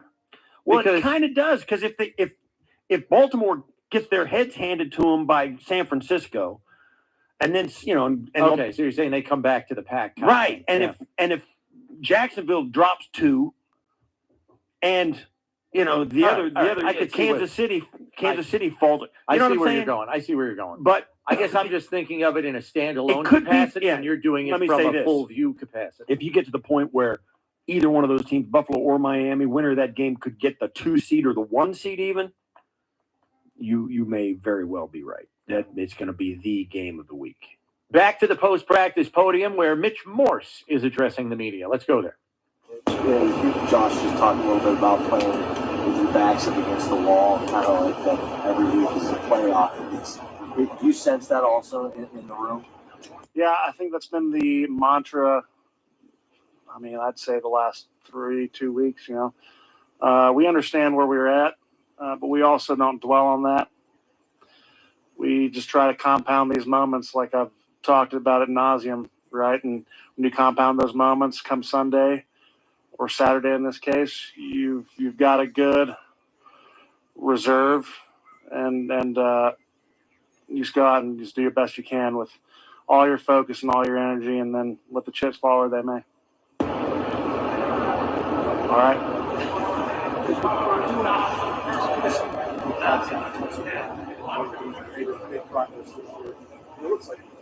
Oh, yeah, absolutely. I think Spencer Brown's always taken pride in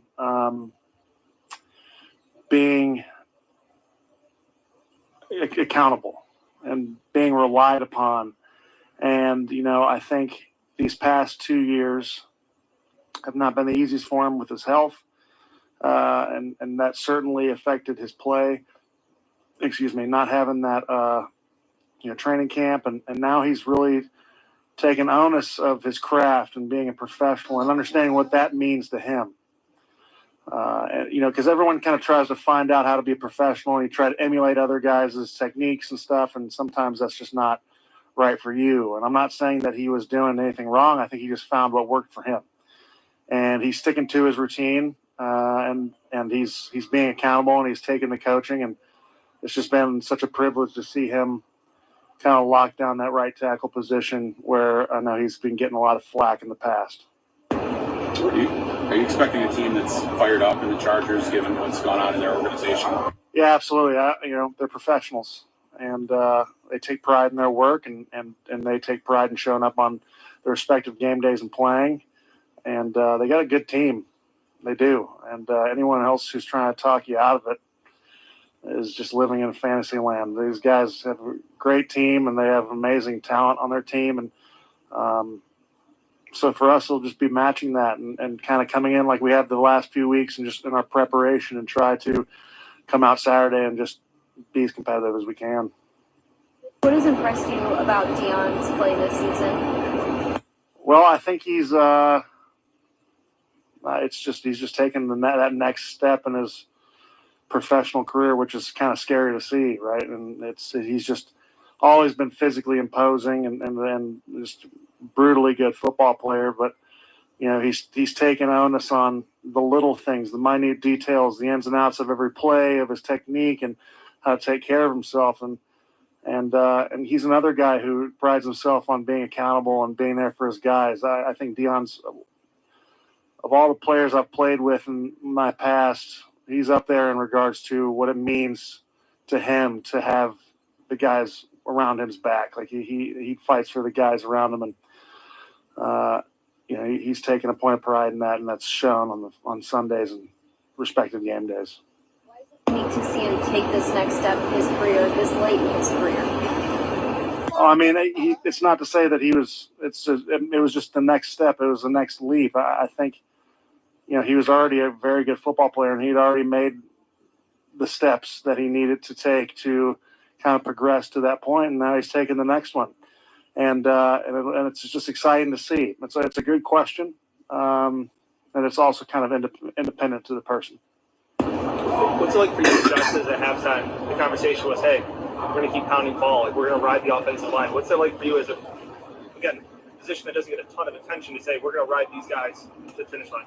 I think he asked the guys in the offensive line. No one really cares about getting attention. Not we care about winning the game. And at that moment, the run game was being effective, and so we were just sticking to it. And like Josh kind of alluded to, I think kudos goes to Joe, because it wasn't the sexiest game for receivers or coordinators, but in the end, it was about getting the win. And I think more than anything, it gave us time of possession to give our defense an opportunity to rest, as well as put them in a position where they had to throw the ball and let our guys hunt. And it also gave us an opportunity to not have to pass pro that much against a extremely talented pass rushing unit. So it was just something that we weren't totally planning on running it that many times, but it was just kind of go with the flow. And I think the coaches did a great job of making those in-game adjustments. And once we understood what the task was at hand, the guys kind of stuck to it. All right, so that's Mitch Morse, and encouraging to hear that he and the rest of the team are taking the Chargers seriously despite the upheaval with the organization over the course of the past week. Interim coach, some new play callers, backup quarterback. Mitch says, hey, they're professionals, and he expects them to be out there playing for some pride, especially after getting embarrassed the week before by their division rival team, the Las Vegas Raiders. Steve and I have to take a break here. When we come back, we'll close it up, including some news about Aaron Rodgers, the guy that loves it. Aaron Rodgers, the guy that loves attention, has successfully garnered even more for himself. We'll explain when we return here on One Bills Live, presented by Kaleida Health. It's Buffalo Bills Radio. Did you know that Renewal by Andersen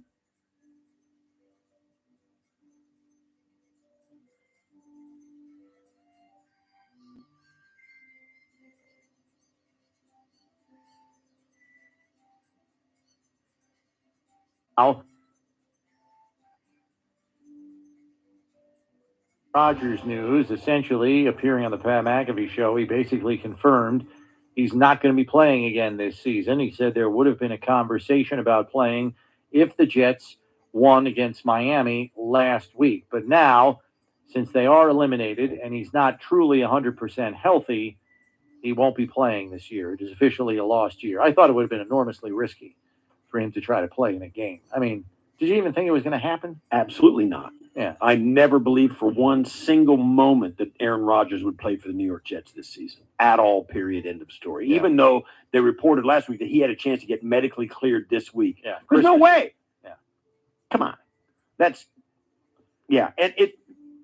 crazy talk. Well, that's putting it mildly. Yeah. That's either Aaron attention seeking or the Jets gamesmanship thinking, okay, these teams got to think, okay, they got to, and I don't think the Jets gain anything by tantalizing their fans or anybody else that Aaron's going to come back, or particularly their opponents. If you're the Jets, you want to think, we're going to start Zach Wilson and we are not taking him out of the game. That gives your opponents like less to play for. I mean, that guy stinks. So you don't want to tantalize anybody with thinking, hey, the Jets are going to come out here with a bunch of life because Aaron's coming to the rescue later in the year. Yeah. So I think it's 100% Aaron just deciding to insert himself into the news cycle. He said it was always his plan to play 2 years for the Jets, so he will be back in 2024. He obviously gave a vote of support for GM Joe Douglas, head coach Robert Saleh, and Hackett, which, his opinion is going to matter. Yeah, he's not going to want to go through a new coaching staff next year. He's not going to come back and say, hey, 2024 is my last year, because then it's a lame duck year and everything's all magnified. He's got to say, hey, this isn't the end of it for him. We're going to keep going with this. So it'll be an ongoing saga even in the end of 2025. Which gets him more attention, which is just what he's after. There you go. We will see you tomorrow at 1, probably the most stringent practice of the Bills, so we'll have that covered with practice updates and post-practice sound. We'll see you then. Not everyone knows the name of Back to Basics Outreach Ministries, but we're hard to forget. Back to Basics responds to the needs of the community facing violence, hatred, individual challenges, and poverty every day. We understand the grief, the pain, the hunger. We take broken lives and give them hope. We are at the center of groups making a difference in Buffalo. Now more than ever, please support Back to Basics. Help end violence, hatred, reduce poverty so that our neighborhoods become a better place to live and to love. A sleigh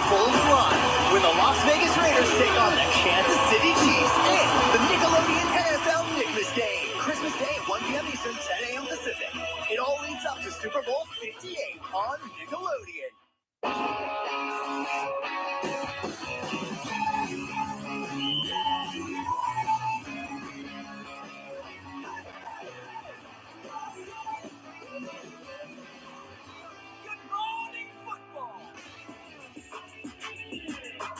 Hey everybody, you know what this is. It's Good Morning Football presented by Old Trapper Beef Jerky, live as always in New York City, Tuesday, December 19th, the Bow in Week 15. I'm Jamie Erdahl.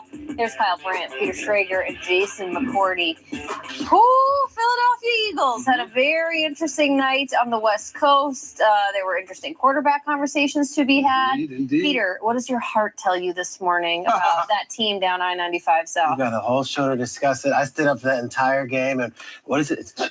What is it? I like that. That Drew Lock is the whole thing. Yes. Put that on it, okay? That's Right? it. What do I mean? Child. Let's Yeah, get into Kyle, it. let's do it. Get right game for the Eagles, right? To go right. to Pacific Yeah. Northwest. Yeah, I like What we're going to see here as we go to the lead block is the leader of the Philadelphia Eagles as he walks into the stadium with Jalen Hurts. There we go, guys. So dumb. Hurts was a little sick, but he played. Drew Lock is in for Geno. Eagles up 10-3. And check out my guy Kenneth Walker. And watch Drew Lock. And a block right at the goal line. Bam! Touchdown Seahawks. They came to play. They were dancing. The place was loud. Remember, they're on a losing streak right now. But okay, so third quarter. Push, brotherly shove, trade market, put it in a Christmas album, do whatever you want. They score. They're going to get right. Jalen Hurts has a million rushing touchdown. He goes past Cam Newton. But hold on a sec, my friends. There was a little spice in the air in the Pacific Northwest this evening. Drew Lock didn't give a damn. He came out here to win, down 4, less than a minute to play. Maybe the throw of his life to DK between two defenders on a 3rd and 10. Tick, tick, tick, tick. Look at the play. It's perfectly placed. But get on the ball. Get on the ball. You got Matt Patricia calling the defense for the Eagles. And as he dialed this up, there's another 3rd and 10 with 30 seconds left. Look at the run. Jackson Smith. Holy crap. And Jigba makes a beautiful hands catch. You're going to see a replay. But this is what Peter was talking about. Geno and Locke were on one all night. Amazing catch. But some time left on the clock. And we're going to talk about this. Pete Carroll, 72 years old, just cavorting down the sideline like a Christmas elf. 13 seconds left. Jalen is going to go up to A.J. Brown. Does he make a play? No! Julian Love for the second time in the same quarter comes away from the ball. Did he get it in? Because if he didn't, there's time left. The Eagles have a great kicker. Jason, does he get it in? There goes the left foot. There goes the right foot. Everybody go home. See you later. Seahawks win. Unbelievable comeback. Drew Lock spectacular. Eagles got all kinds of problems, but the Seahawks are alive. They break the losing streak. And Drew Lock afterwards was in an emotional place. This is pretty cool. Here's the winning Seahawks quarterback. Amazing won't do it justice. Amazing won't do it justice, but amazing also doesn't do justice. What the O-line, what DK did on that catch, what the receivers did, what Ken Walker, Zach Charbonnet did all game long, the tight ends, man. It takes a special group to rally around a guy that was coming into his second game of the year, right? Used to the same thing all year long, same cadence, same spin of the ball, everything. A team like that, not just the offense, the defense to rally around me tonight, man, that was amazing. I hear some emotion in your voice. Yeah. It's been a long time. It's been a long time. I'm just blessed. Blessed with a great group of guys, a great city, great coaching staff. It's awesome. It's a wow. And guess what? The Seahawks find themselves right back in the thick of it in the playoff picture. Eagles go to the 5 seed, and back we have the Cowboys at the 2 seed. If the playoffs were to start today, Cowboys would have the edge on the Eagles due to conference opponents and records. Seahawks would be at 7-7. Of course, they were swept by the Rams, but let's not discuss that right now. They still got plenty of football left to go. What a win by Seattle. What a devastating loss by the Eagles. Makes for a very interesting final stretch of the season. Could have been such an opportunistic Monday night for the Philadelphia Eagles, yet they did not pounce on that opportunity. Peter, a hard-fought win by the Seahawks. We saw the emotion. We heard the emotion from Drew Lock. We saw it out of Pete Carroll. Great story for Drew Lock. Yeah, I think it was the ESPN bottom line said it was 1,200 days since Drew Lock had an opportunity to have a game-winning drive. He's waited his time. Yeah. He heard it there. For 2 years, he's been backing up Geno Smith, and this was after being the starter in Denver. He gets another opportunity, he comes in, and tell you what, 92 yards in the final 2 minutes.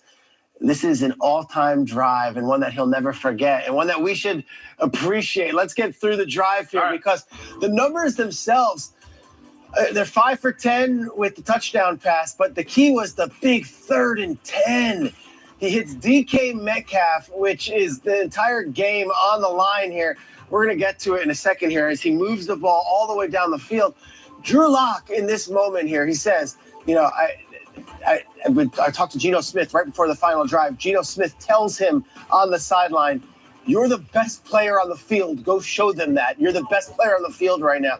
It's the stuff that you write stories about because if they lose this game, the Seahawks are more or less out of the playoff picture, and they're done. They find a way to go against the defending Super Bowl champions, and it's Drew Lock of all people. And I'll say this, the post-game interview with Lisa Salters is getting, you know, flowers and accolades, and Lisa did a great job.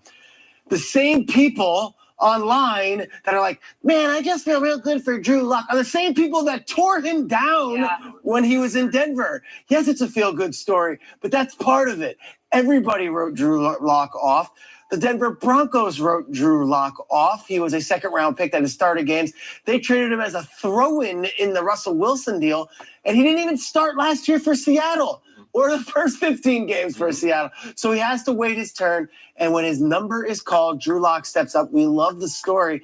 And he'll be a Seahawk legend if they make the playoffs this year. Like, if he never plays another game, it's like they threw Drew Lock into the fire, and he found a way.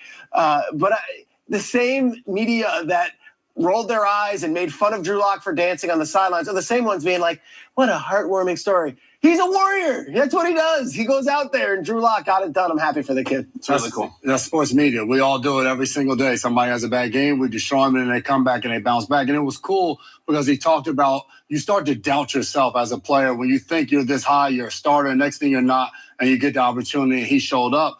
And their offense, you said a 92-yard drive, longest one of the season. But on the other side, the defense had to step up and hold Philadelphia and allow them to win that game. And they were able to really do that throughout the entire night. A lot of it in the fourth quarter had to do with a guy by the name of Julian Love, the ex-New York Giant, the captain that was there. He goes over to Seattle. Fourth quarter here, Jalen Hurts think, all right, I'm going to throw it up the Quest. Just make a play for me. Julian Love comes down with the interception. There was a tug on the jersey. I know. They didn't call it. He comes away with the INT. That's the first one in the fourth quarter. All right. Seattle goes down. Drew Lock puts a drive together. Hurts has time. Comes back, goes to A.J. Brown, and he said after the game, we knew where he was going. 11 is his guy. I never took my eyes off of him, and he comes across and he makes a play. So fun to watch because we had Julian Love on our show around the Super Bowl last year. He was a New York Giant at the time. The Philadelphia Eagles were playing in the Super Bowl. Sirianni was mean-mugging cameras. We said, Julian, what did you think of that, and what do you think of Sirianni and the Eagles? And this is what he had to say.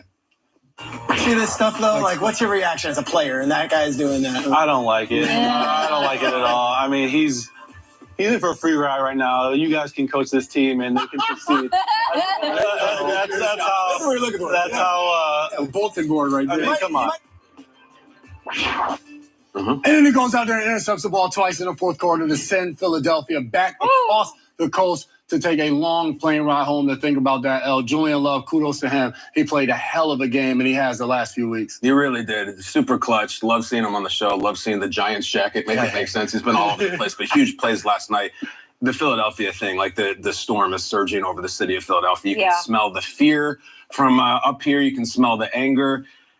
Their offense is terrible. They can't score. I mean, they're really good at push. Like, as long as Jalen Hurts has two guys pushing them and they're at the goal line, they're unstoppable. But everywhere else in every other game situation, they can't do anything. I guess the defense was slightly better, and they brought in Matt Patricia. So do they go get Josh McDaniels or something, or Brandon Staley, or like something to fix the offense? They can't score. They can't do anything. It's really bad. You get thumped by San Francisco. All right, Dallas, that's highly concerning. I mean, Peter, that was a beautiful love letter to Drew Lock, and I agree with everything you said. Yeah. You're the Philadelphia Eagles. You just got beat by Drew Lock in the final minute of the game. And here's what's most concerning. They're not playing well. So Jalen is sick, okay? It happens. After the game, I didn't like this. I've been talking about execution all year. Been on the same page. Everyone been on the same page. And didn't execute. I don't think we're committed enough. Just got to turn it around. We have to make a internal change in how we attack things, how we come to work every day. It starts with the little things, how committed we are to doing what we're doing. And that all starts with me, the quarterback. All right, so we're not committed enough. We have to change how we come to work every day. They've lost 3 games in a row. What you're trying to do as an Eagles fan, you're saying, well, the Niners lost 3 games in a row, and look at them now. I went back and looked after the Niners lost their 3 games in a row, what their team leaders said. Shanahan, I believe we have the answers in our building. We have good players. We're going to fix this. Brock Purdy, I think all of us are really hungry for the second half. We'll be ready for it. Christian McCaffrey, we have the right guys. We'll just get back to the tape, correct the mistakes, and move on. Eric Armstead, we have everything we need to be successful team-wise going to the bye week. It'd be good for us to get some reflection. We'll get back on track. Jalen Hurts is saying we got to check out our commitment, and we got maybe guys who aren't committed and how we show up to work. That's not the same deal. And it's not the same. It's not apples for apples either way because the Eagles don't have time. They don't have a bye week. The playoffs are here. Like, this is December. We talked about it yesterday. Who's ready to race? It's go time. Get in the starting blocks. It was another terrible loss. The team seems to be broken. The football is bad.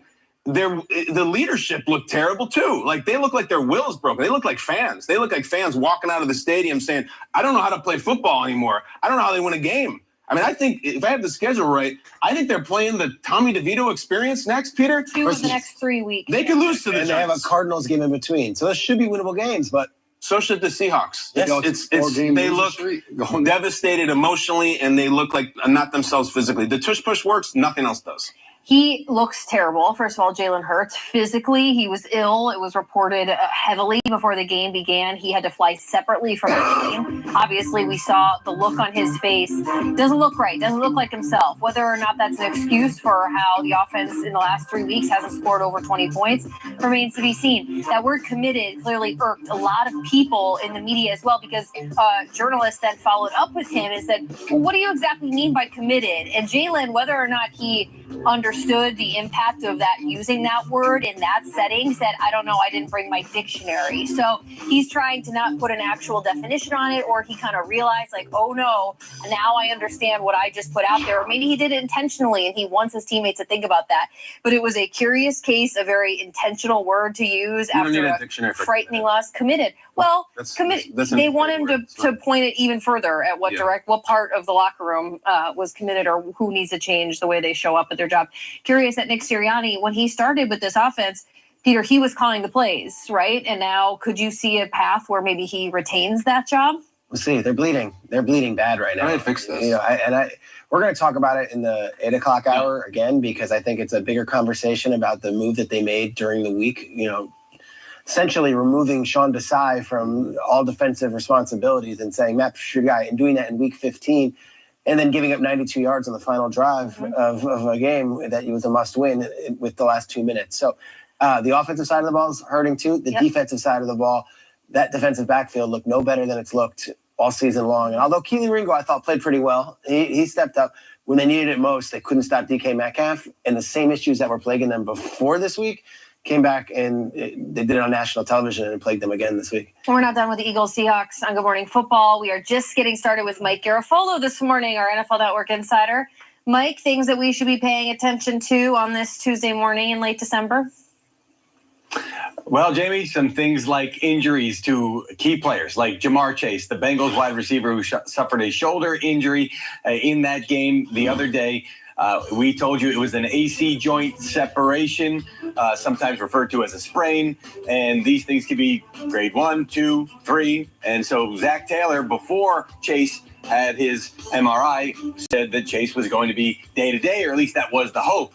Ian Rappaport now reporting it is a week-to-week type injury. Chase expected to miss this upcoming game against the Pittsburgh Steelers. Sounds like he could miss multiple games potentially. The Bengals aren't going to rule him out. Hope that maybe he develops as the week goes on. We shall see. We'll continue to keep an eye on that. Trevor Lawrence, we're going to keep an eye on him. He's got that concussion, which was suffered on the final drive of the game against the Ravens the other day, Doug Peterson saying, I'm not in the business of predicting head injuries. It's really hard for all of us to do. We have to see how Lawrence does as the week goes along. All of a sudden, this division is a race. The Jaguars were running away with it, so this is a pivotal game for them against the Buccaneers. We'll see if Lawrence can get through the protocol in time to play that game. Then there's Isaiah Pacheco, the Chiefs running back, Andy Reid, saying that he should be good to go this week after missing the last couple of games following shoulder surgery. He had a little bit of a cleanup there.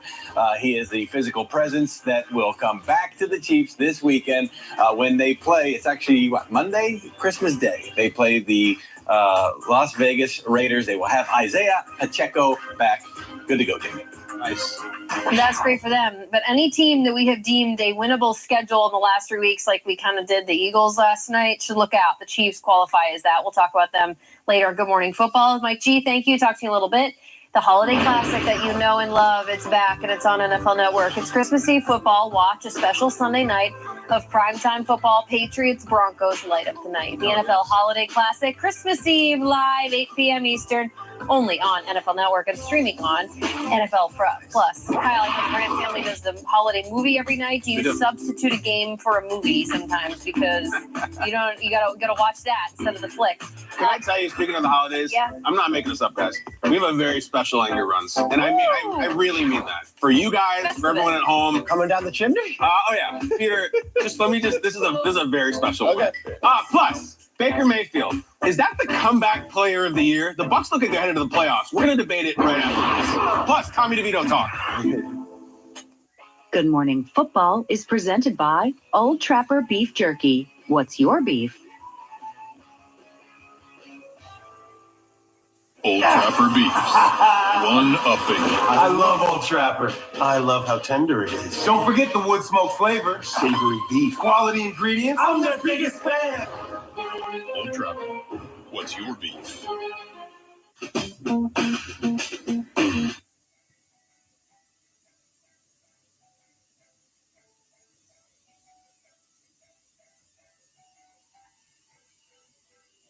Of nausea with Dramamine.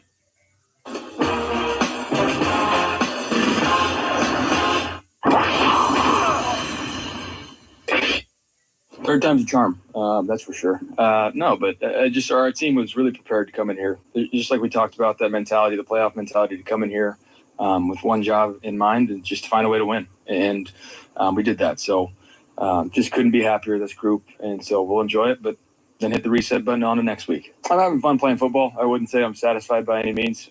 Still got ball left, still have playoffs in mind, and so still hungry.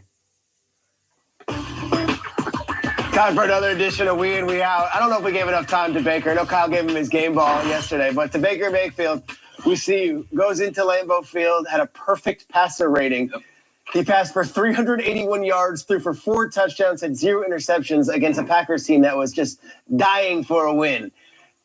Let's get to Baker's big picture season right now. As the Buccaneers are in first place in the NFC South, they would be hosting a playoff game. This guy who's making $4 million this year to be the starting quarterback of the Buccaneers. Mm-hmm. Aside from DeMar Hamlin, whose comeback has been incredible, sure, Baker Mayfield is your 2023 comeback player of the year. Are we in or are we out, Jason McCourty? I put a lot of thought into this. I'm going to have to say I am in. Okay. So I was thinking about Matthew Stafford. He's a guy that was injured last year. When he played, it wasn't pretty, threw a lot of interceptions. He's come back this year at 35 years old. He looks phenomenal, throwing the ball to Puka, to Tutu, Kyron Williams, these young guys. But what Baker Mayfield's doing, nobody expected that. He signed with Tampa Bay, and we're like, all right, they got Kyle Trask. They'll battle it out in training camp. We'll see who comes out on top. We expect it to be Baker, but we'll see. And he gets out there, and you just had a perfect passer rating. He's throwing the ball all over the field. Mike Evans, Godwin. The energy he brings and the attitude and the passion in which he plays with fires up a team. And what Baker Mayfield's doing, I think, has been unbelievable. I thought going into New Orleans Saints with a team that got Carr, he was going to be the one in the division as the new quarterback to take it by storm. And it's been Baker Mayfield week in and week out making plays.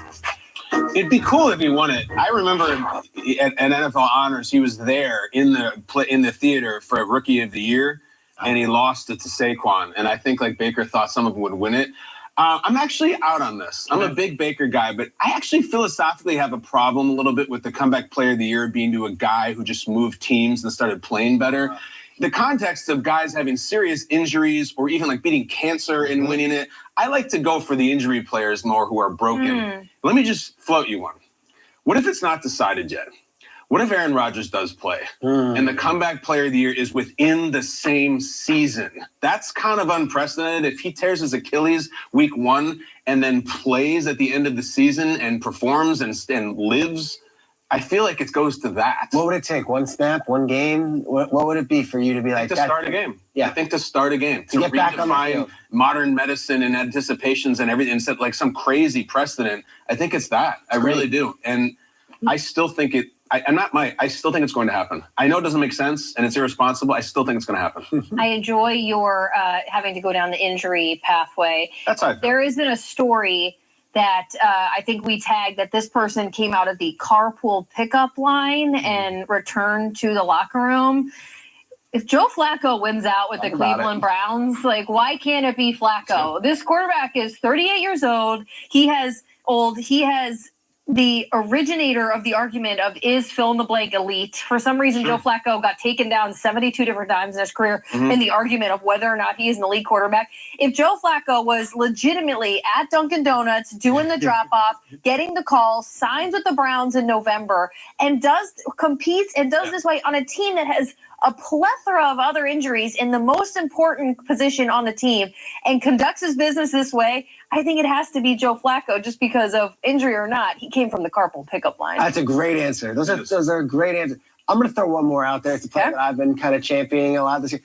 Jadeveon Clowney came from the ashes to be one of the best pass rushers in the league. Now, look, again, not injury, but did you realize Jadeveon Clowney the last couple of years has played for Seattle? Remember that? Remember that. Tennessee? Yeah. Cleveland? Yep. And of course, he was on Houston, and now he's Baltimore Ravens. He's Number 24. the best pass rusher, and he's wearing number 24, and he's dominating for the number 1 defense in the AFC. Just a thought, but those are 4 good options right there. Do you remember when Joe Flacco was on the Eagles? I barely remember that. He was. Right? That's a fact. He was an Eagle. It's a crazy thing. This year? No, a couple years ago. Before the Jets. I think so. I think he was with the Jets twice. Okay. This is the point. That's the point, right? Yeah. Incredible. Let's keep it in our backyard here in New York. The New York Post last week at this time had Tommy DeVito on the front cover and the back cover of its newspaper. It was all anyone was talking about. It was DeVito hysteria. Then the Saints went out and snapped the Giants' 3-game win streak, and Tommy DeVito was sacked 7 times. He was knocked out of the game. He came back, threw for 177 yards, didn't throw a touchdown. Wasn't much to celebrate. However, the Saints players, they were celebrating mightily. All of them doing this as the dance. It felt like this thing came crashing down. And yet, Christmas Day, Tommy DeVito takes on the Eagles for a national audience. Here's our statement. Tommy DeVito. Go on. Tommy DeVito mania still has some legs. Are we in or are we out? You take an L, it's humbling. There's reports that a pizzeria wanted to bring you in and you doubled your price. There's all type of stuff going on. Shots at the family, the agent, the whole 9.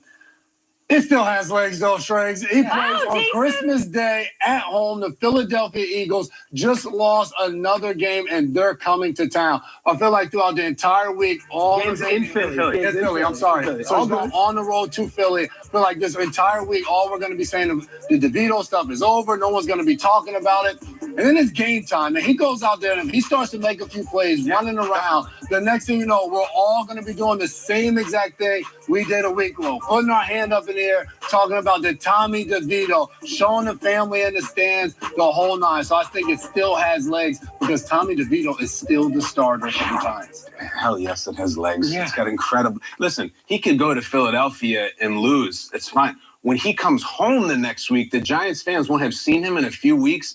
They play the Rams at home. The second he completes the first pass, it's hey! Like they love it so much, and the team isn't that good, so it's what they have to be excited about. They could lose that game, and then the next game. They could, years from now, Tommy DeVito could surface at a mall somewhere, and they will go crazy. It is too much of a connection. It is too much fun. And Peter, that's the way you keep injecting into the show because it's so fun.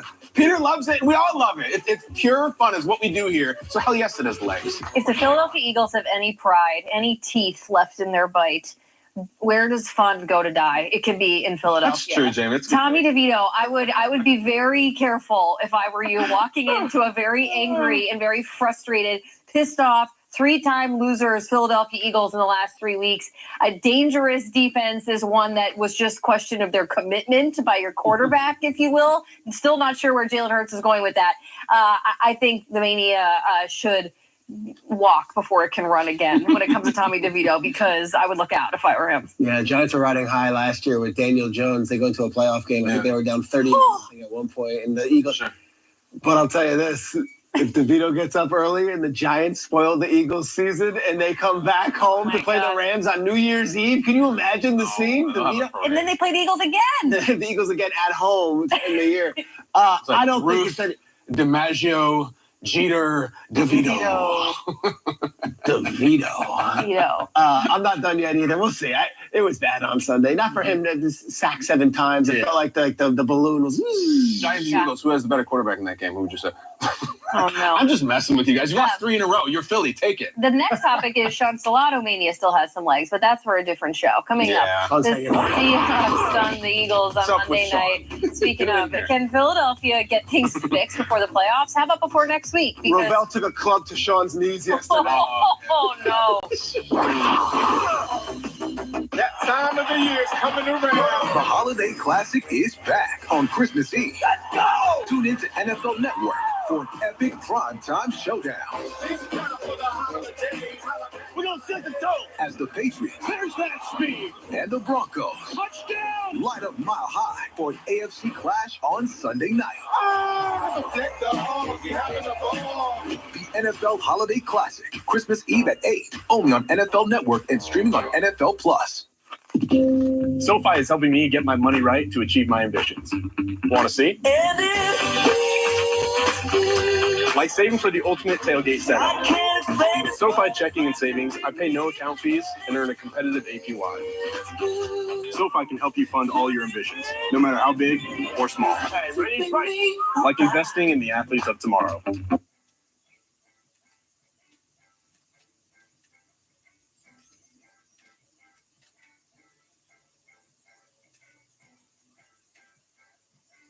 The fantasy football playoff push is on. He's going to crush for your fantasy team. And our experts have the insight to give you the championship edge. I want to make rings for you people. NFL Fantasy Live, tonight at 6 on NFL Network. All right, welcome back to Good Morning Football. Will Selva, Monday Night Football. Jalen Hurts trying to make the fit list there. He was under the weather, dealing with an illness. Drew Lock filling in for Geno Smith and playing the part. Late fourth, 56 seconds to go. Lock connecting to DK Metcalf right between 2 defenders. Huge gain, 34 yards down to the Eagles' 29. 3 plays later, Lock hitting the airwaves again, this time to Jackson Smith in Jigba. Great catch with the fingertips, outstretched arms. Oh yeah, Geno says, hit me one more time with it. Seahawks take the lead 20-17, and then the Eagles have a chance to answer. Hurts, A.J. Brown. That's not A.J. Brown. That is Julian Love, my friends, flying in for the interception. Oh, yeah, getting the foot in bounds. Eagles lose their 3rd straight. And Hurts saying after the game he didn't think the team was committed enough right now. You know, that will be processed all day today in Philly. Meanwhile, news out of Atlanta as NFL Network insider Ian Rappaport is confirming Taylor Heineke will take over as the starter for the Falcons.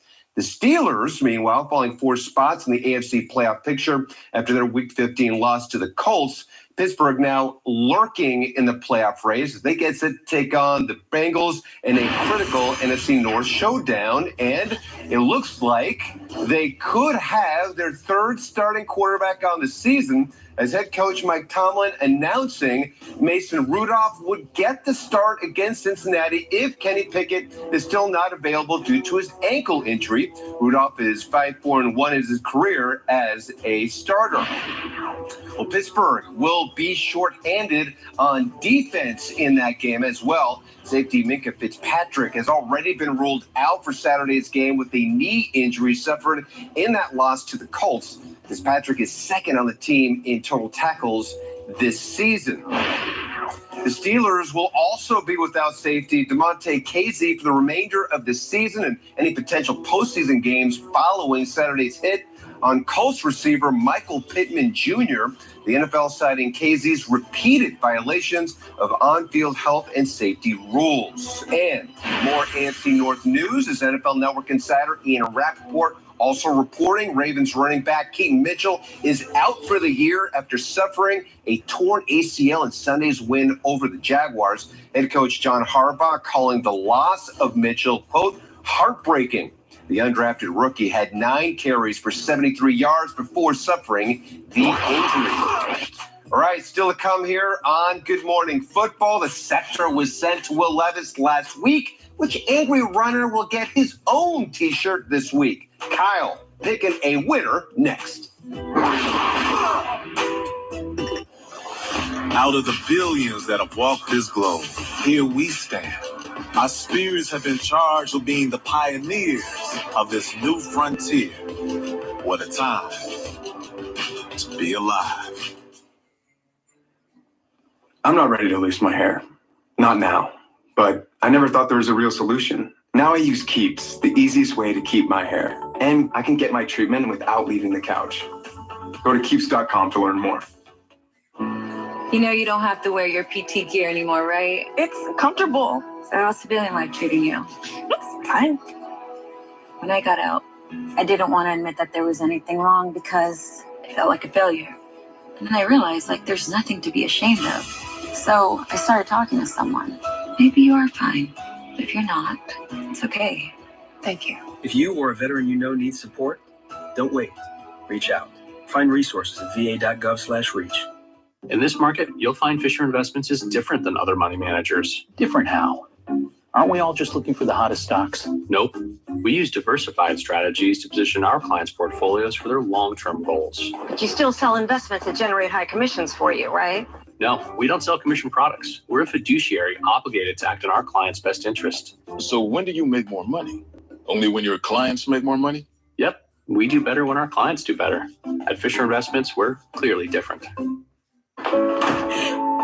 My baby's back from the West Coast. Here are those pictures that you asked for your school project?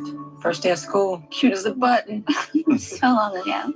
Oh, here's Grandma Florence after that flood wiped out the whole neighborhood. Sometimes I just cannot believe all the storms we've gone through here. I can only hope that we'll be able to leave this house to you one day, baby. You're our legacy. Planning for these disasters will make sure we're safe. And is the best way to protect that legacy. Those beans smell heavenly. Give Mama the credit. You know what? We should make an emergency communication plan. That way we're ready this year. Great idea. At my dorm, we have emergency kits for earthquakes and wildfires, but I'm sure there's something more local I can send you with the link. Okay. Smart. I'm coming to share with you guys. Protect your legacy. Plan for natural disasters today. Visit ready.gov/plan.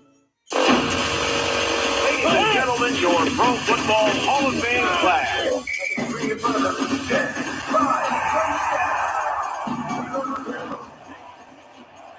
Congratulations, your Super Bowl champion. With the first pick in the draft. In season, off season. It's always football season.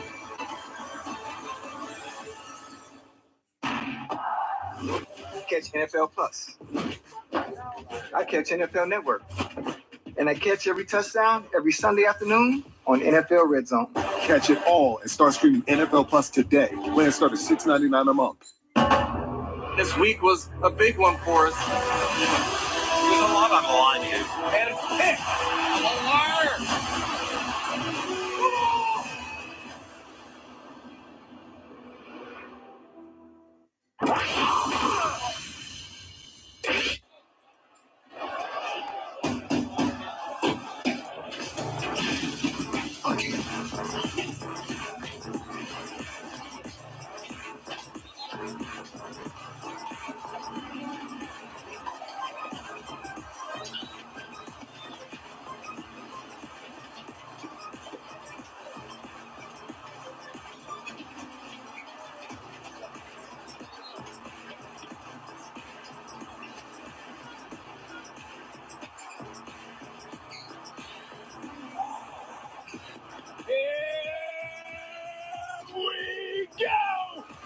to our angry world. Roll it! Get over here. Dawson, Knox with the stiff arm in the... There's nothing more satisfying than a good angry run. That was a Kyle Brandt angry run. You know, anytime I can get a lick on a DB, I'm going to do my best to. You actually said you win that scepter. Winner of the angry run of the year and the golden scepter is my man, Dameon Pierce from the Houston Texans. Are you out of your mind on this? Angry runs. You'll know a lot about that one. Good morning, football. Another one. Another one is right. We got a very special Angry Runs today, tough guy. It's the Hallmark Christmas Special Angry Runs brought to you by FedEx. You send a present this week and you don't send FedEx? What's that Magic Johnson video? I'm not going to be there. Send FedEx every single time they're bringing it. Now, Jason McCourty, how do we usually start every single segment? Where's the street team? The street team. Those are the ladies and gentlemen wearing the official homage shirt, the Angry Run shirt. But we got something special today. We don't have a street team. We got a street general. And not only is he not wearing the shirt, he's not wearing any shirt. We go to Cleveland, roll it. We're getting angry, man. We're getting angry. We're getting angry. Let's go. Hey, what's that one right there? Yo, I'm facing me here. Let's just Kyle Brandt. They sent it to Good Morning Football, and we got it. Look at this maniac. You got Njoku, and you got this dude who took a damn Sharpie and wrote on his chest and his stomach, angry runs. By the way, he's getting the lift in. He's got biceps he can hang with Njoku. Give me the next picture. We got it from the stands, and then give me down to the field. Look at this. It's beautiful. Njoku's about to play the game of his life for an incredible special Browns team, and he's going over with this guy. So I go on Twitter. I'm like, this kid's incredible. We got to find him. We got to know who this is. We got to get him in Good Morning Football. I need to meet this gentleman. I want him on Jimothy tomorrow. Browns, please help. I'm honored. And then, of course, Njoku, after playing the game of his life, what's he tweeting about? He tweeted about this. He earned it, Kyle. We got to make this happen. We found him on Instagram.